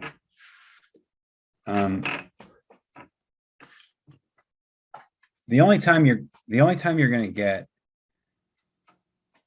factors that could be written in that simple way, x plus 2 times x minus 4, right, is when the number underneath the square root is a perfect square, like 16 or 4 or 25 or 36 or 49, right? Because if it's anything but a perfect square, then you're going to end up with an irrational non-terminating decimal. This is just how math works. So you can simplify it and estimate it like we did. Look at all the math that we just completed. Just take a look. And we made this number. Remember, we made this example up out of thin air. We just made it up. I told you we could. I told you that once equipped with this knowledge, okay, you can just make up quadratics and solve them. Like we just made this up. I didn't think it through ahead of time. I kind of just thought, well, 4 and 8, right? Seems like it'll work out kind of nice. I thought the numbers would be easy. But beyond that, no. But really the key concept here that we're going to use in solving these problems is the fact that in the process of getting to the solutions to this quadratic, we ran into the, not the factored form, but the vertex form. Like we got to within one step of the vertex form. So knowing that, for these next few questions, you're going to do what this guy did, right? You're going to take your scissors and cut that 4 in half, and then you're going to square it and you're going to add it to both sides of the equation. And then once you figure out what this is, you're going to subtract or add based on whether it's positive or negative, and get everything on the left side and write this perfect square binomial plus or minus some number equals 0. And then you're in vertex form. But that was kind of fun because we just made it up. We just made it up and the math still worked. Math is beautiful. That's why I love math.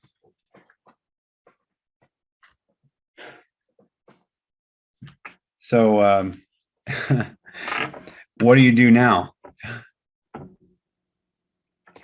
Okay, remember, in my example, there was no number here. We'd put it over here. Okay, so let's start by putting this 9 where it belongs, which is over on the right side.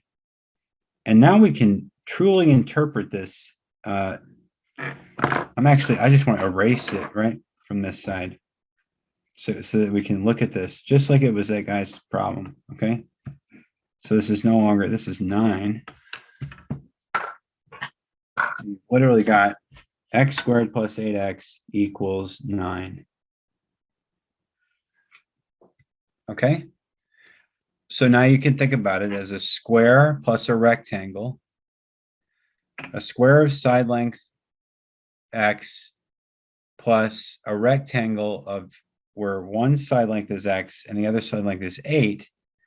The areas would be x squared plus 8x, and that's equal to 9 units squared. Okay. So now all you have to do is take this rectangle and cut it in half. So that's 8. To cut it in half, you would divide it by 2, right? And then you square. And so remember, now you've got your 2 halves. You put 1 half on top and then 1 half below, just like this, right? You've got your 1 half here and your half here. Now you're trying to find this thing. Okay. Well, that's just going to be this squared because this is the side length.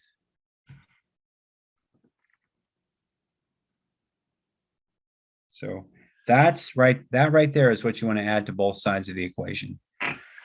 Well, 8 divided by 2 is 4. So we're going to add 4 squared to both sides, but it's best to leave it like that and don't say, oh, it's 16. It's 16. Great. Good. When you get over on this side of the equation, put the 16. Okay.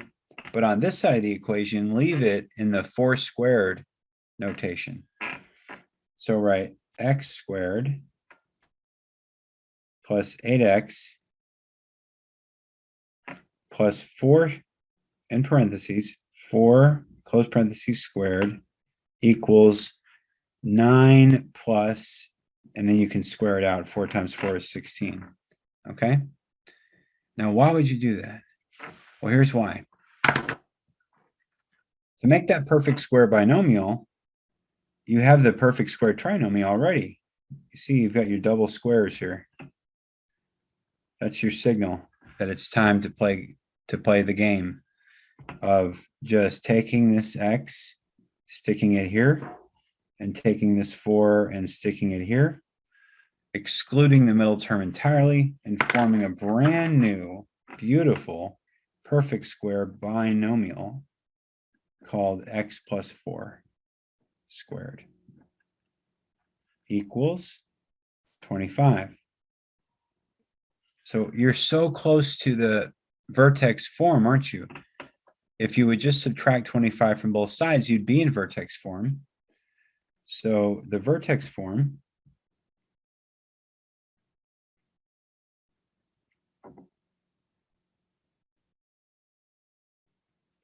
is going to be y equals open parentheses x plus 4 squared minus 25. And so you can tell the vertex is at negative 4 comma negative 25. You can tell that it's an upward sloping curve. You know that the range is negative 25 to infinity. You know the domain is all real numbers. And you were only a hop and a skip away from knowing the y-intercept, because it's just, this is 16, that's 25. You're going to subtract 25 from both sides. So the difference would be negative 6. So the y-intercept would be at 0 comma negative 6, right? So the vertex was negative 4, right? So it's moved to the left 4, down 25. Yeah, that's where the vertex is sitting. So the axis of symmetry is negative 4. So the y-intercept is negative 6, if I did that math right. Hold on, let me make sure I did the math right. So it's 25 minus 16. The math I did wrong. So 25 minus 16, you got 4 plus 5. It's negative 9. Okay, so negative 9's the y-intercept. And so if you know that 0 comma negative 9 is the y-intercept, and you know that the axis of symmetry is at negative 4, then you can just double the axis of symmetry to negative 8. And so at negative 8 comma negative 9 is your evil twin. Right? Do you see how you could just sort of think all this stuff up in your head? You could draw the graph without too much work. But that's all you're being asked to do, is just get to this form. You know how tempted I am to just solve the darn thing, right? Because we're so close to solving it. We just take the square root of both sides, and we would be able to solve it. Should we solve it? Oh, you know I'm going to solve this thing. I mean, I can't help myself because these numbers are going to work out too nicely. Just take the square root of both sides, because you got a perfect square over here, right? It's going to work out nice. Look, it's just going to be this. Very simple, okay? It's going to be x sub 1, x sub 2. All this math can be done in your head. This is plus or minus 5, right? So you know it's going to be plus or minus 5. Well, we're going to take the plus version here and the minus version here. Okay. But this is going to be negative 4. So it's negative 4, negative 4. So you can figure it out. What's negative 4 plus 5? 1. 1. And what's negative 4 minus 5? Negative 9. So this can be written in factored form. You could write this as y equals x plus 4 times x plus 9. That's the factored form,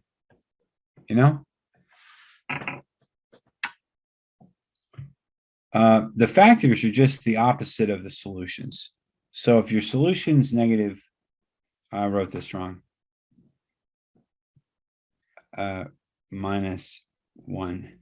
So it's there's your solutions. You just take the opposite of the solution, and that's your factor. Like if x equals 1, then x minus 1 equals 0. So that's why these are called zeros. Okay. So the way that we would get from this form to our conclusion, to solving it, like if somebody gave you a factored form equation, you would just set each of the factors equal to 0 and solve.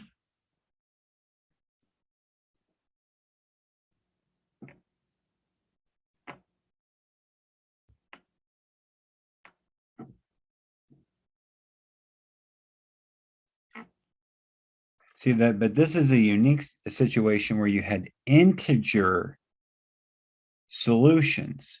So if your solutions are integers, your factors are integers. And that only happens when the square root you're taking is a perfect root. Okay. So, but none of that was asked of you. This is it.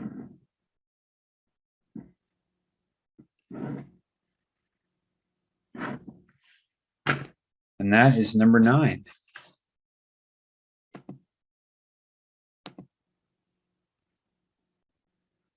Okay, so moving on to number 10.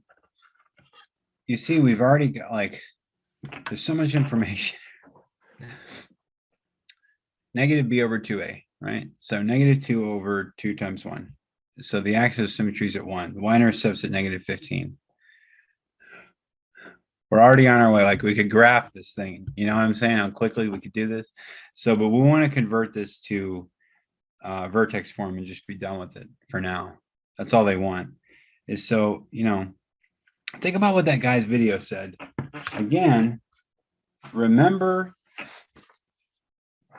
how it started before I took the white out and erased it. It's the sum of a rectangle and a square is going to be equal to the negation of c. This is a squared plus b squared, ax squared plus bx plus c. So the negation of c is positive 15. So negate c and put it on both sides. All right.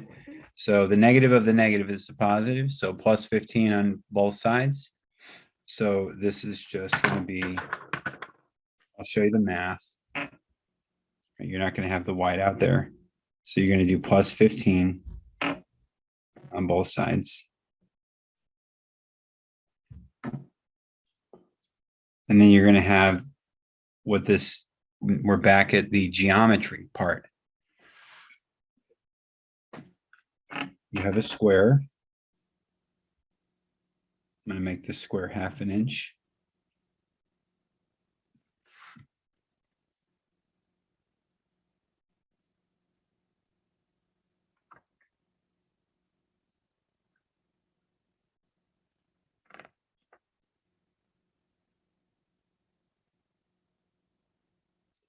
And then you've got this 2-inch, I don't have 2 inches, darn it. Whatever, it is have to be 2 inches. We'll just make it 1 inch and we'll call it as if it was 2.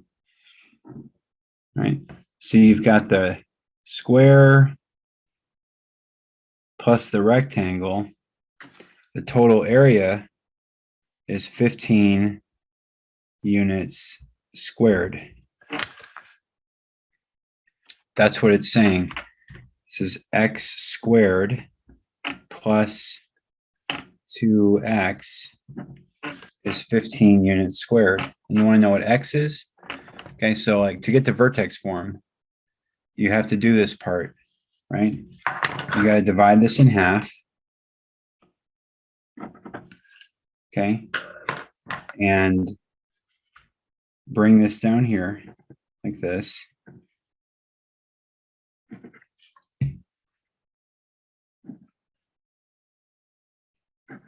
You're trying to find this missing square, right? Well, 2 divided by 2 is 1. So this is 1 and 1. And this is 1 squared, right? It's pretty cool. Pretty easy. So these are also squares. It's a bunch of squares. So what's the vertex form? Like, well, let's bring the correspondence. Let's just get the problem over. I'm not going to drag you down the whole rabbit hole. You're going to get this perfect square trinomial now, x squared plus 2x plus 1 squared. And I want you to put that 1 in parentheses squared equals 15 plus 1 is 16, right? So 1 squared is 1. So it's the perfect square trinomial becomes the perfect square binomial. You've got x plus 1 equals 16. X plus 1 squared equals 16. You could almost solve the quadratic in your head, right? The square root of 16 is 4. Okay, so subtract 1 from both sides. It's -1 plus 4. That's 3. -1 minus 4 is -5. So it's 3 and -5. Those are the two solutions. But if you just wanted to get this into vertex form, you would just negate 16 on both sides, and you'd have y equals open parentheses x plus 1. Because you got a perfect square over here. It's just almost too tempting to not solve it. Squared minus 16. That's the vertex form right there. So your vertex is at -1, comma -16.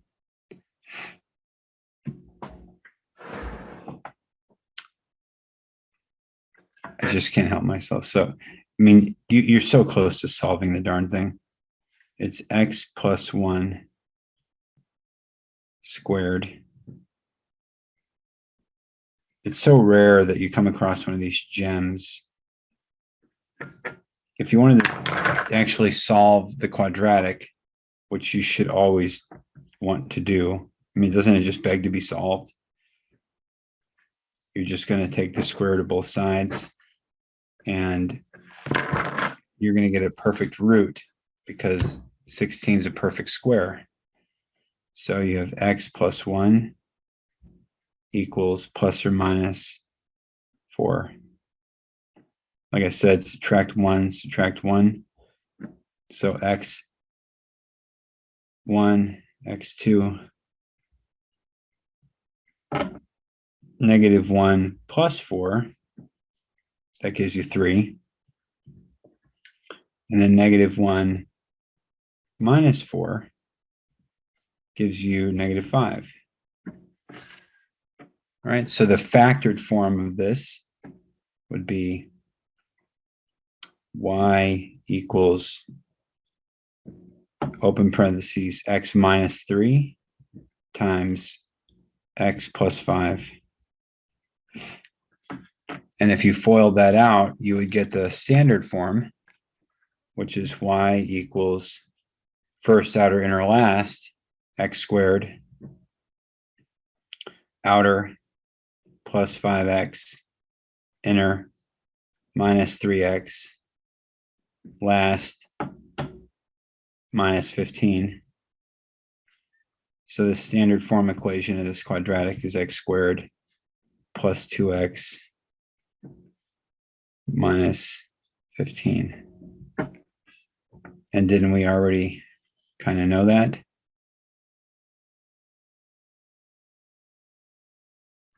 That's what we were given to begin with. So look what we did. We went from standard form to vertex form, and then we solved the quadratic, and then we used its solutions to create factored form, and then we foiled factored form and found standard form. The rabbit hole just keeps getting deeper and deeper and deeper. But it's just too much fun when you've got a perfect root, a perfect square on the right side, not to solve it, because you get the integer solutions. It's really easy. And that's the end of number 10. Now, number 11 doesn't seem to be as pretty as number 10, because 99 is not a perfect square of anything. Okay, 9 times 9 is 81, 10 times 10 is 100. So it isn't going to work out as nicely as we're not going to solve this one. We're just going to perform the mechanical subtract 99 from both sides. Okay. Take 20, divide by 2. Okay, and square it and add it to both sides. So that's going to be 10 squared. All right. It's still going to come out pretty neat here in a second, but what we write is x squared plus 20x plus open parentheses 10 close parentheses squared equals negative 99 plus 100. That's 10 squared is 100. So that's 1.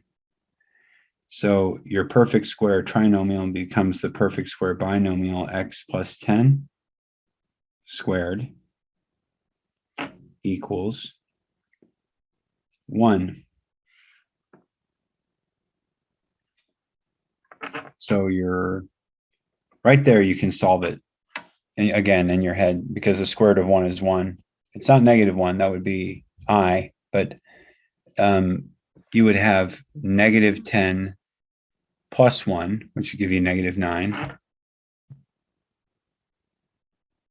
And then you would have negative 10 minus 1, which would give you negative 11. So those are your two. Like, I just solved the quadratic equation right there. But that's only because it was real simple. Now,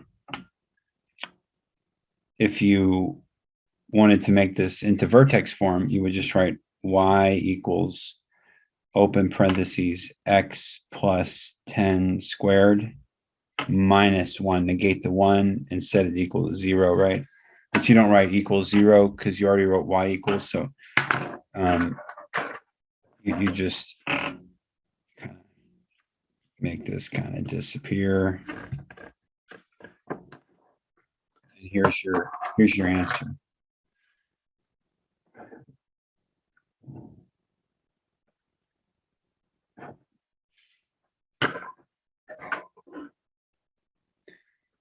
So you've only got one more of those to do, and then they want you to convert to standard form.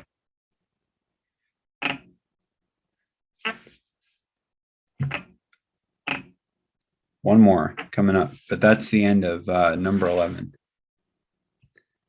Thank you guys. I hope you're starting to get this. This is not complicated. Okay, so here we are. Number 12. So we're just going to subtract 11 from both sides.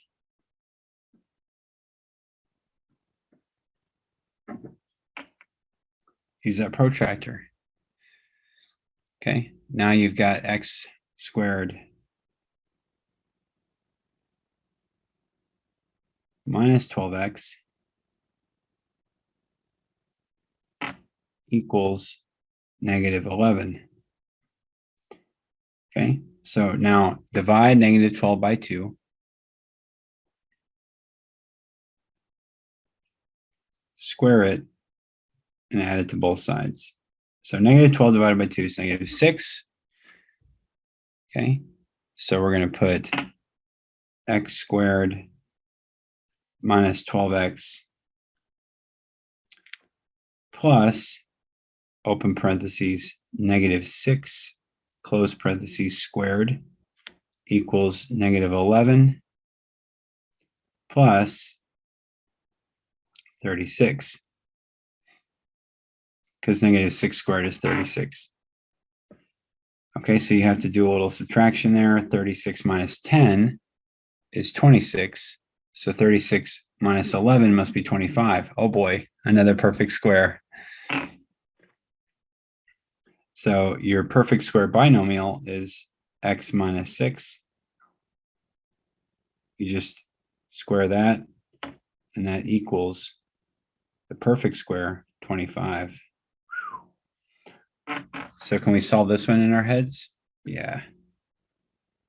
X sub 1, x sub 2. You square root both sides, you know, and so you'll have 6 plus or minus 5. So 6 plus 5 is 11. 6 minus 5 is 1. Those are two. We just solved the quadratic. So anyway, but if you wanted to write this in vertex form, you would just write y equals, open parentheses, x minus 6 squared minus 25. And you're done.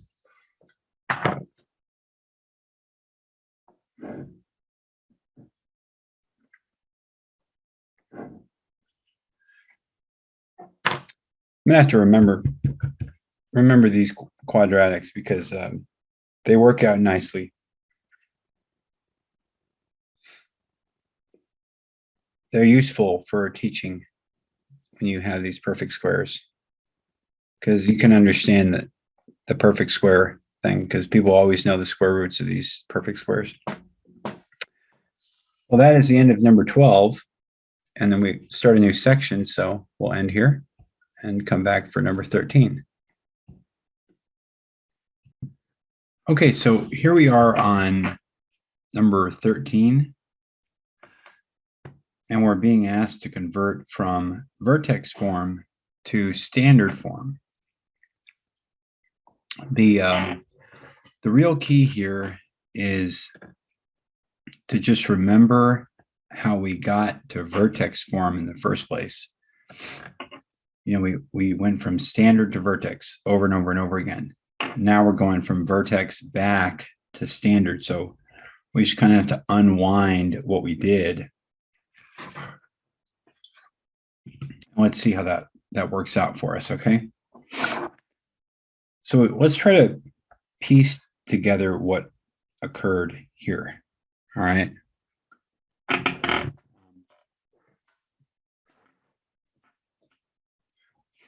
First things first, we're going to just get rid of this y equals completely, because that's going to be confusing. And then we're going to set this thing equal to 0. Okay. And now that's going to help us get started a little bit.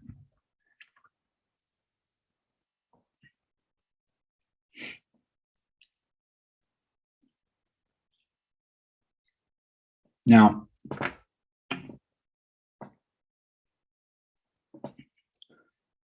the perfect square binomial here, right? Let's isolate that. So we're going to kind of back out of this a little bit by adding 2 to both sides for a second. And now, when I rewrite this, it might make more sense.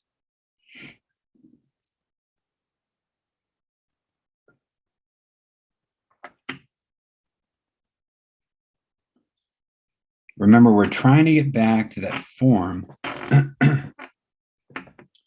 where it's just the square plus the rectangle equals the area. And so notice something that you can do in this particular problem. We can divide both sides by 2.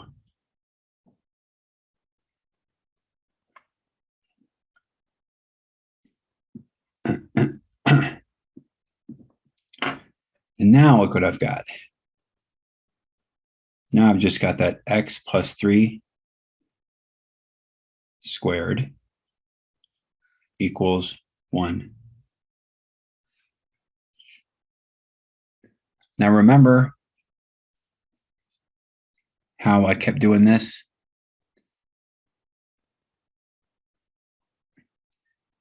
And remember how we got the 4, okay? Look back over here.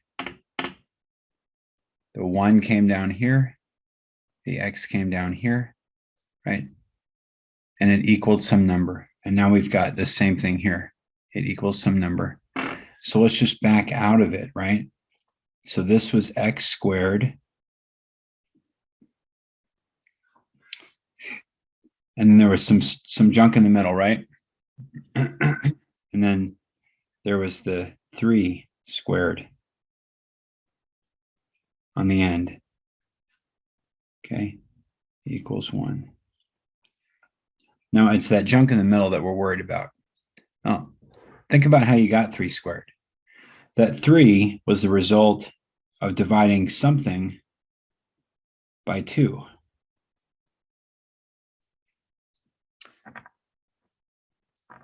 Right? So what could be divided by 2 that would give 3?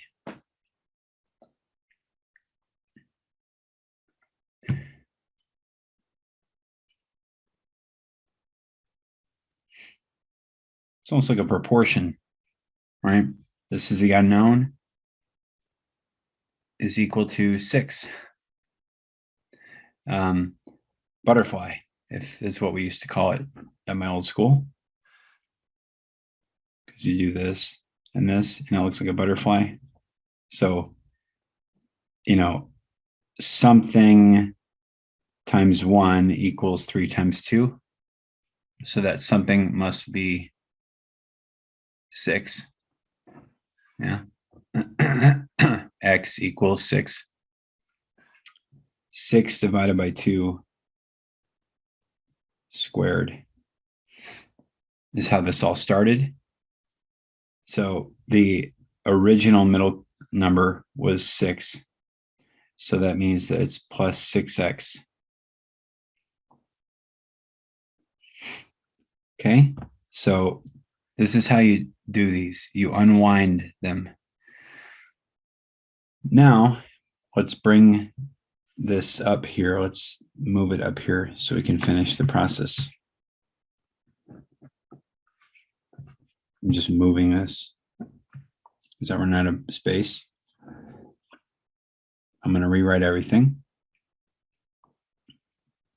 So now I have x squared plus 6x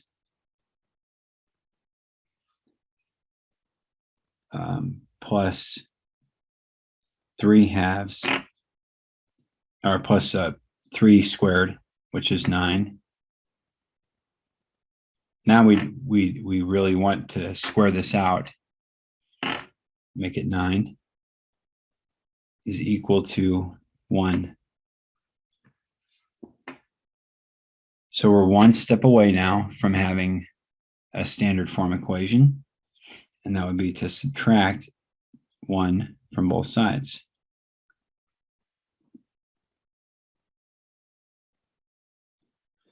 Okay, so now you have x squared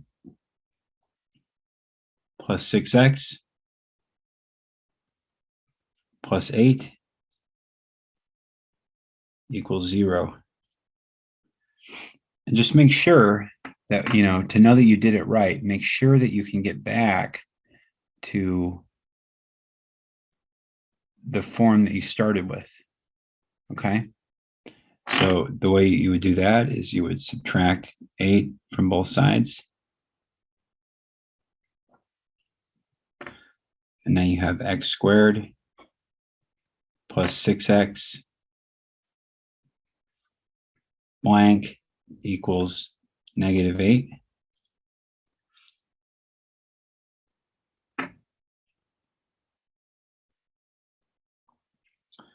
And now here we are. Okay. So a square plus a rectangle equals a number. The area of a square plus the area of a rectangle equals a number. That's where we start, right? And then we cut that in half and we square that and we add it to both sides. Okay. So we will put plus 3 squared to both sides.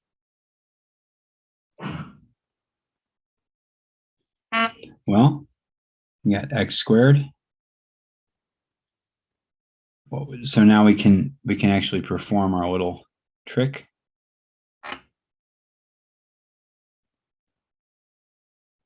And we get x plus 3 squared equals -8 plus 9, which is 1.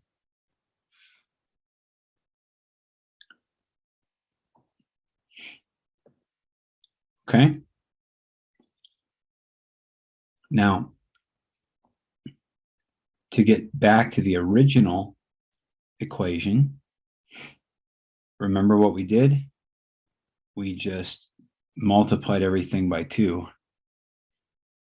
So we multiplied the left side by 2 and the right side by 2. So there you go. 2 and then x plus 3 squared equals 2. And then if you subtract 2 from both sides, you back here at 2 times x plus 3 squared minus 2. And then you've gotten back to the beginning. Okay. Now, one thing to note.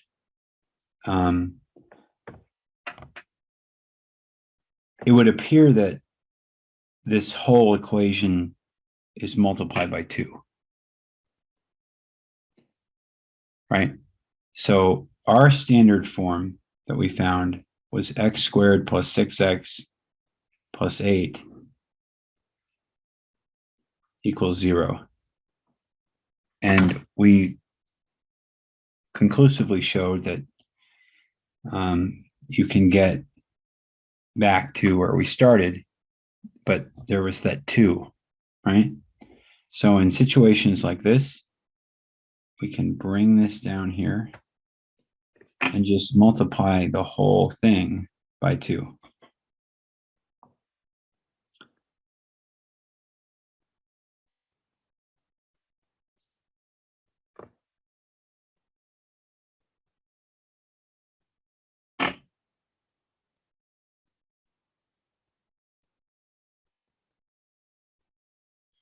On both sides.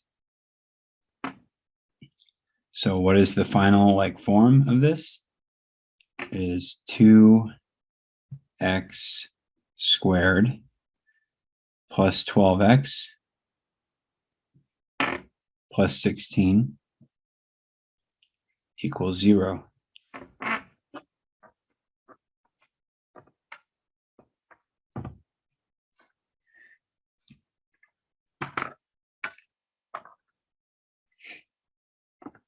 The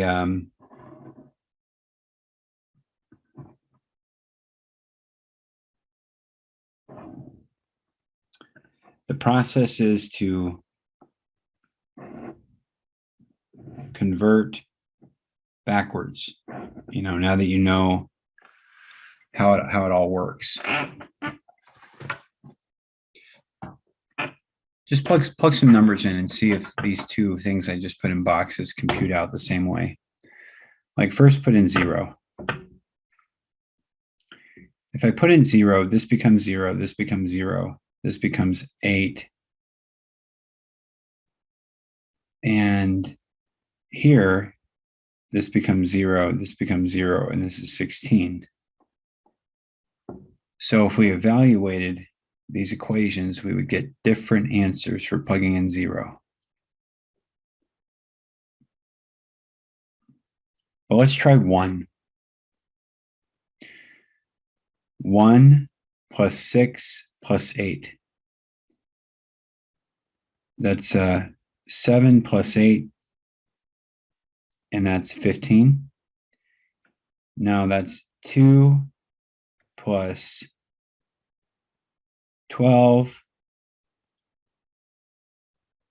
that's 14, plus 16. 14 plus 16 is 30. So it's just twice as big. Okay, that's it. Okay, so use this one. We haven't really talked about what to do when there's a leading coefficient bigger than 1. When you have to convert from this down to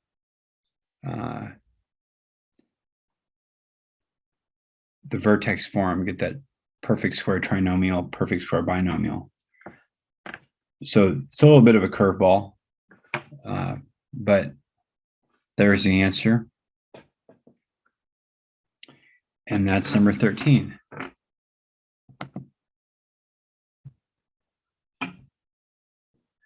Okay, so here we are on number 14. And again, the key is to just get rid of the y equals for a minute.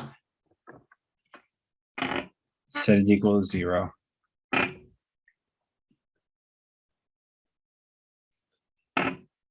Kind of put in the back of your mind that there was this -1. All right. Keep that in the back of your mind. Now, follow through on your process where you subtract 3 from both sides. Okay. And then you got this -1 multiplied by x minus 3 squared equals -3. So what if I divided both sides by -1?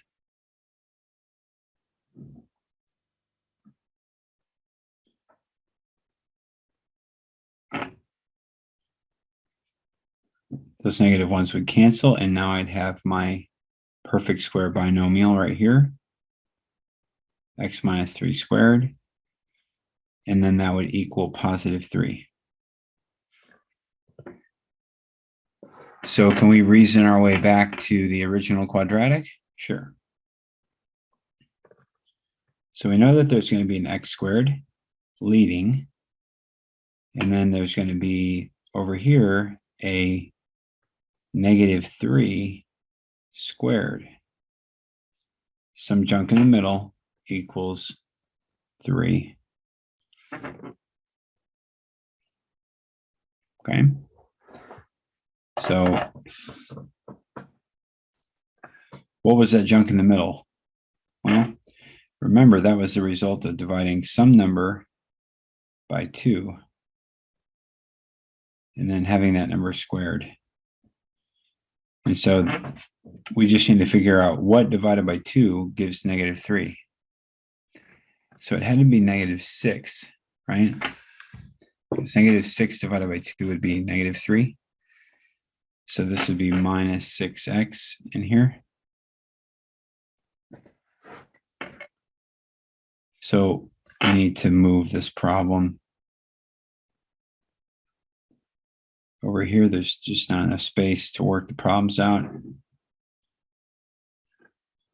So we got to rewrite it x squared minus 6x. And then if you square -3, you get plus 9 equals 3. So you're a couple of steps away from being done. You just subtract 3 from both sides. And you're at x squared minus 6x plus 6 equals 0. And then if you want to bring in this negative thing, you bring it back in right now by multiplying the entire equation by -1. So you end up with negative x squared plus 6x minus 6 equals 0. Okay. So if you wanted to write the equation not like that, but like y equals, you just erase the equals 0 part. Right? And then you would stick y equals on the front of it.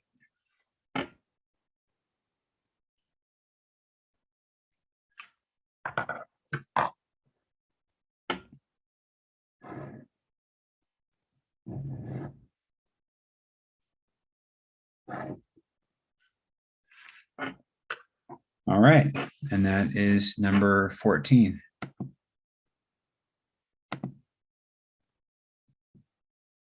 Okay, so number 15. Let me move this a little bit.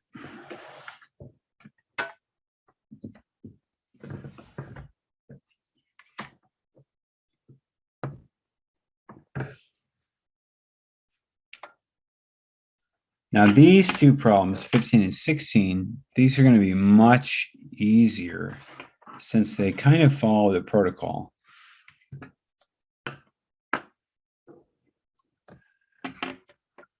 Oh, sorry.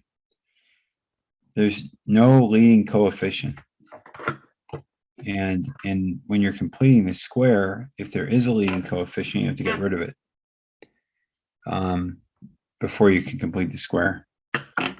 So we're just going to set this equal to 0.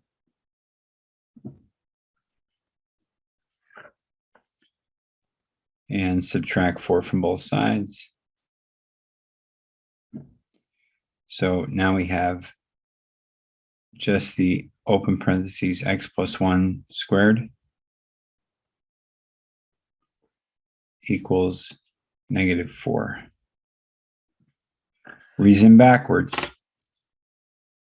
This is x squared plus some junk in the middle plus open parentheses 1 close parentheses squared equals -4. So what must have happened? Well, you just take the 1 and multiply it by 2. So that equals 2. So this must have been plus 2x.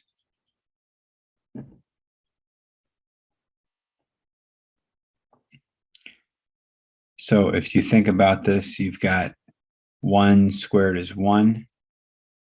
And then you just add back the 4 to both sides. And you get 5. So this was started out its life as x squared plus 2x plus 5. And that would be y equals.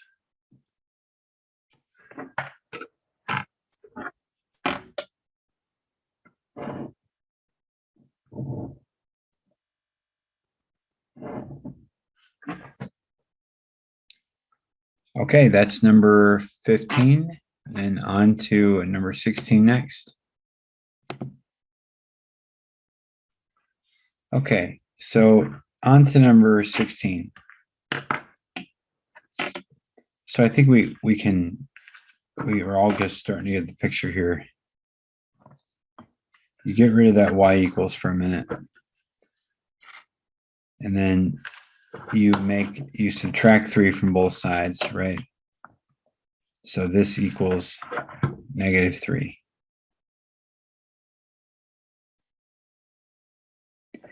Now reasoning backwards, we have x squared plus 4x plus 4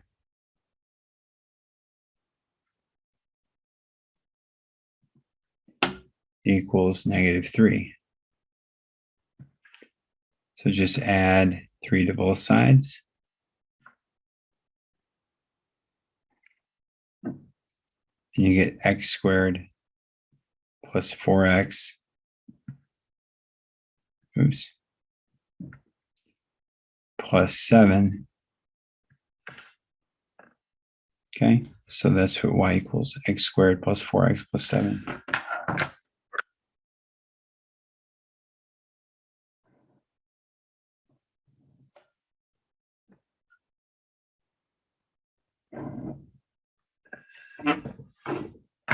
Okay, and that's number 16.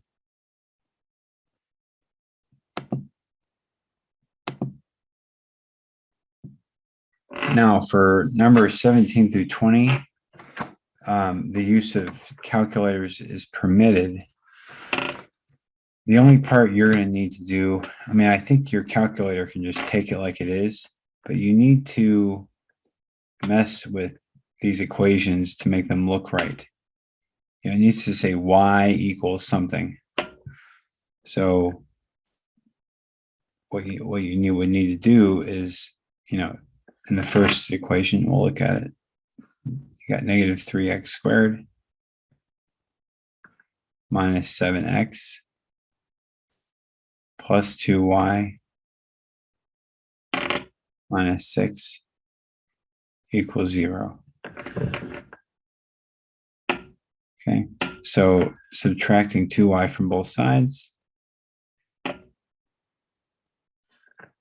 gives -3x squared minus 7x minus 6 equals -2.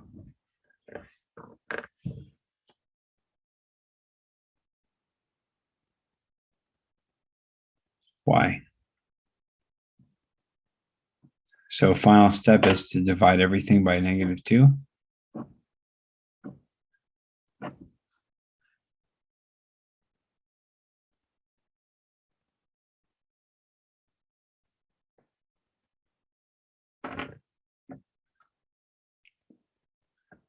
And so you end up with y equals 3/2 x squared plus 7/2 x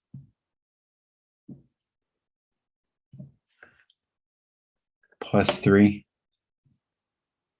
All right, and you could put that in your calculator and graph it. You do the same thing for the bottom equation. Rearrange it so that y is by itself, and then put them in your calculators and graph them and look for the points where they cross. You'll get something like this because there's one linear and one quadratic. You'll get something like this.